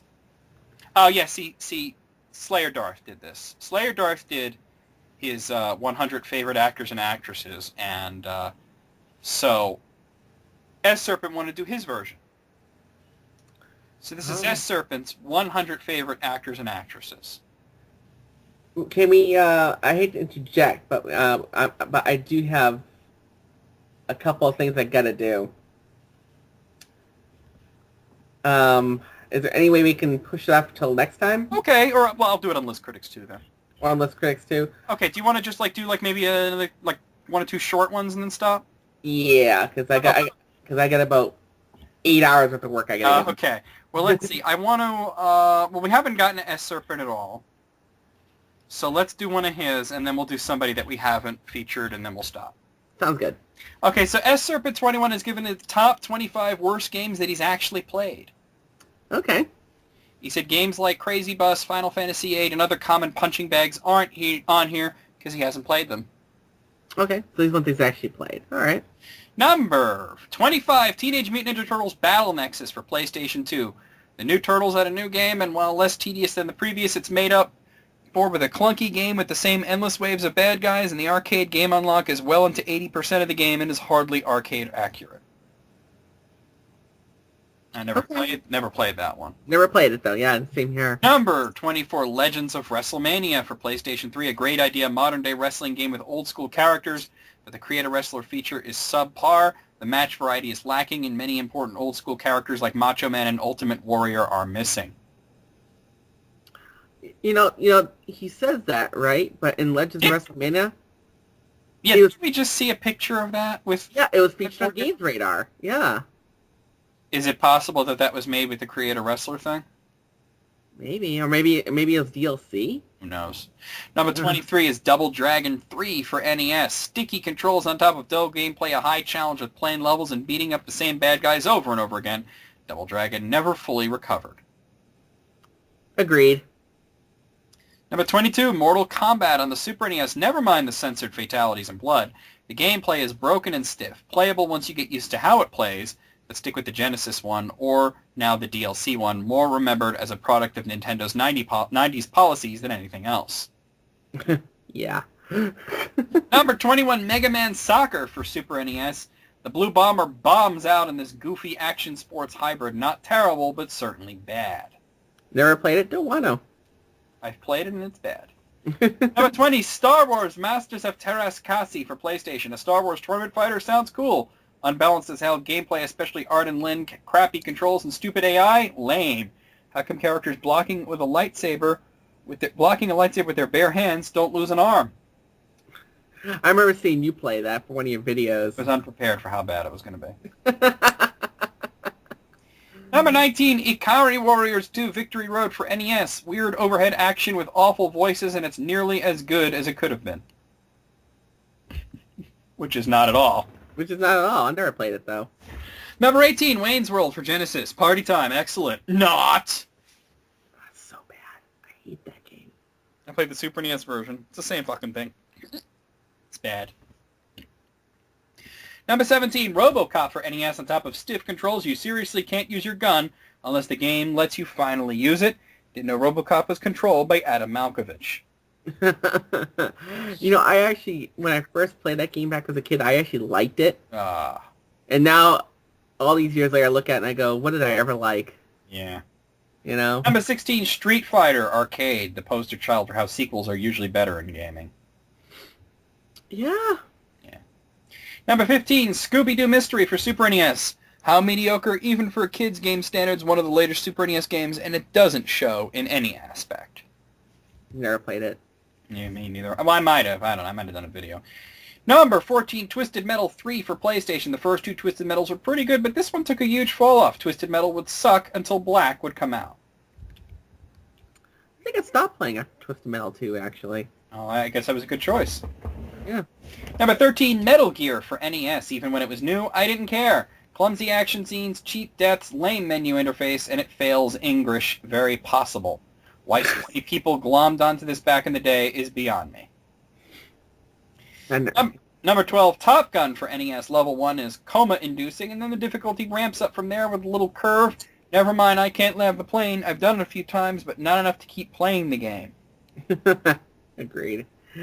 Number 11, Marvel Superheroes vs. Street Fighter for arcade. The only Capcom crossover I didn't like. Way too many Shoto clones that robs the characters of diversity in playing style. No new characters that weren't already in any of the other Marvel or Alpha games, and it just feels like a touch-up of X-Men vs. Street Fighter, which as far as I'm concerned is superior. What do you think? I think it was alright. Number 10, Earthbound for Super NES. I like the idea of a modern-day RPG that has you battle hippie stray dogs and your asshole friend, but the miserable graphics, lame jokes, and the final boss fight are all weak. We obviously agree with that. Yes, and then some. Number 9, Silver Surfer for NES. Awesome music doesn't overcome the epitome of everything trying to kill you. How does one of the mightiest Marvel characters get turned into a bigger punk-ass than Dan from Street Fighter? Number 8, Predator for NES. Take your pink and purple Dutch sprite and weird side-scroller where you punch monsters, awkwardly blow up walls, and occasionally have a gun. It is a pretty bad game, actually. Yeah. Number 7, Jurassic Park for 3DO. Awful minigame on an awful system with lame FMV moments of lookalike characters from the movie running away looking scared. Be more scared for anyone who shelled out for the system back in the day and bought this game. How is it that S-Serpent played this? I was just going to say, did he play it on a 3DO? Really? Wow. Number 6, Road Blaster for the Sega CD. Watch the cartoon video and wait for the game to tell you what to do. Lame. Let me play a real game, or I'll just watch a better cartoon. Yeah. Isn't that called Road Avenger? I don't remember. I'm thinking of that game, and I'm in it, he's saying cartoon, FMV game. Isn't it Road Avenger? I'm looking at this right now, actually. Apparently, it's known by both names. Oh, okay. Did not know that. Number 5, Rebel Assault for PC. Ass is right, but you will be shouting fuck as you wrestle with the crippled steering controls in this weak rail shooter. I think I played that once. Didn't care for it either. Number 4, X-Men for NES. The X-Men were huge in the 90s when this game came out, and this game couldn't have sucked more balls by comparison. Want X-Men action? Stick with the cartoon. Or the arcade game. Number 3, Ghostbusters for NES. Congratulations! You made a tedious, dull-looking, and awful game. I remember playing it for the very first time. Do you? I had it for PC. Oh, wow, okay. Number 2, Final Fantasy II for PlayStation. Weird leveling up, getting your ass kicked if you venture even a smidge out of your way, getting stuck in the middle of a room if you pick the wrong door, constant changing party, and a lame story. I'm glad it didn't get ported to the NES, lest it rob me of my love for the SNES games that we did get. I agree. I don't think it's the second worst game, but it's not fun. I played it. I beaten it. It sucks. And number 1, Tag Team Wrestling for NES. Sloppy and weird wrestling game with crappy voice thrown in for awful measure. Never played it. All right, out of 25, I'm going to give this a 22. What do you say, Tanya? I'm gonna say 23. It is his ones he's played. So I'm gonna say 23. Okay. All right, so let's see. Let's do like one more list. Hold on a second. I gotta delete this. This Moogle Master apparently sent me that top 50 worst songs twice. Oh. So I'm removing it again. Because it's also on here further down. You don't need to send lists twice, guys. If we don't get to your list, it's because we haven't gotten to it yet. If you're unsure, you think we lost it, just ask. You know what I mean? Don't just resend it, because then it'll wind up in my text file twice. Okay, let's see. What else do we got here? Let's go with not 100 lists. Let's see. He's Moogle Master. We featured enough of him. You know what? Let's just do S Serpent's next list because it's kind of a funny one, and then we'll stop. Okay. And his next list is... I got to get back up to it. Oh, shit. Hold on one second. What the fuck is this shit? Get out of here. Go. Die. Get out of here. Fuck you. The fuck was that? You deserve to die. Worthless beasts. Welcome to die. X-Men, welcome to die! Okay, this is S Serpent's top 20 video game levels that will make you scream, fuck! I can think of quite a few at the top of my head, but okay, I'm definitely interested in this. Number 20, Super Mario Bros. 2 level 5-1. Fuck those fish and fuck those logs. I need the princess. Yep. I think this is a revised version of a list that he sent this once. I think so. Number 19, Super Mario World Tubular. Fuck that balloon power-up. I want a blue Yoshi and a feather. Tubular. I remember that one. Yeah. Number 18, Castlevania 3 Dracula's Curse on NES. Block 705, The Crashing Cliffs. I'm not waiting for all those blocks to fall just to jump on top of them to finish the stage. Fuck that. Maybe I do need a la carte instead of grand. What do you say to that? I thought it was a great level. I don't know. Number 17, The Legend of Zelda Level 6 of either quest. Whiz robes, likes, and fuck yous. Even more fuck yous if the likes eat the shield and leave you defenseless against the whiz robes. I never had any problem with that one. Number 16, Teenage Mutant Ninja Turtles Level 6 Technodrome. Fuck you, you flying laser troopers. Oh, God, Technodrome. Number 15, Double Dragon 2 and NES Level 6 Mansion of Terror. Use 2 buttons to make precision jumps with sticky controls over instant death spikes, and you have little time to recover. Fuck. I don't remember really having a huge hard time with that one. I didn't usually get that far, to be honest. Number 14, Ultimate Doom for PC Level 4-1 Hell Beneath. Where's the fucking health? Oh. No, actually, see, that won't make you scream fuck, because you'll get through it. Then it's Level 4-2 that'll make you scream fuck, because you have health from the last level, so... Number 13, Super Mario Bros. In NES Stage 8-3. How many fucking Hammer Brothers are there in this stage? Yes. Oh, he's that one. Number 12, Donkey Kong Country 2, Diddy's Conquest, Toxic Tower, Rising Slime, and having to use all the animals, and fuck. Fuck. Number 11, Saints Row 2 for PlayStation 3 Final Mission. All I have to do is get in a helicopter, fly around a building while getting shot up by other helicopters that can kill me fast, and line up the guns to destroy 4 spots to generate a shield, then get back in the building. Fuck. Never played it. Yeah. Number 10, Mega Man 2 on NES, Dr. Wily's Castle Stage 4. How can a level in all purple be that bad? Falls to the pitfall into the spikes? Fuck! I don't know. The first time, yeah. The first time, not afterwards, though. You use the bubble lid to see where the gaps are. Yeah. Number 9, Super Mario Bros. 3 on NES level 7 for, oh boy, an underwater stage. Don't forget to bring a holy fuck, the level is moving, and that's a lot of fucking Electros. Yeah, I remember the first time I saw that. It was awesome, though. It was great. It was awesome. Number 8, Final Doom, the Plutonian Experiment, Stage 32, Go To It. All that's missing from this fuckfest is an invisible coin blocks from a bad Mario ROM hack.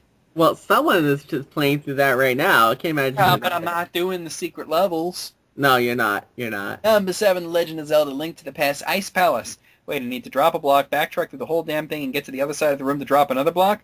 Fuck this. Where's that block building cane from Misery Mire? Oh, yeah, the Ice Palace. Number 6, Battletoads NES, the whole game. Fuck this game and all 3 levels of it. Yeah. Someone never got past level 3. I know, right? Number 5, Grand Theft Auto 4, the final mission, either a Revenger's Tragedy or Out of Commission. Fuck this game's checkpoint starvation. Number 4, Super Return of the Jedi, Death Star 2 escape. Okay, hit the thrusters to it. What? What did I hit? Fuck the fire. Shit, my shields are dropping. Shit, what do I keep hitting? Why can't I escape? Fuck! Yes. Number 3, Wing Commander. Kurosawa System Mission 2, protect captured enemy vessel with your own 1 wingman against 4 heavy fighters. Fuck that. Mm-hmm. I agree. Number 2, Dragon. You're ready to go to Dunkin' Donuts after this. Oh, absolutely. And Dragon Quest 2, Super NES, NES, rather, The Road to Rome. A green dragon, a green dragon, a green dragon, and a green dragon appear. Command? Fuck. Fuck. See, for me, it was like, ooh, delicious experience. Delicious. And finally, number 1, Ninja Gaiden on NES 6-2, The Freedom of Birds is an insult to me. I'd have them all in zoos. A quote from the Blood Meridian. For what it's worth, I have beaten the stage. No Game Genie either, but fuck this stage anyway. Yeah, I agree. But you can't get past level 3 of Battletoads. Well, Battletoads is insanely difficult. So. Yeah, but it's just memorization. Well. And reflexes. The reflexes part may be it, you know? It's like... That bad. I've beaten Battletoads. It's not that bad. It's not as bad as Silver Surfer. See, I've never beaten Battletoads. Have you ever beaten Silver Surfer?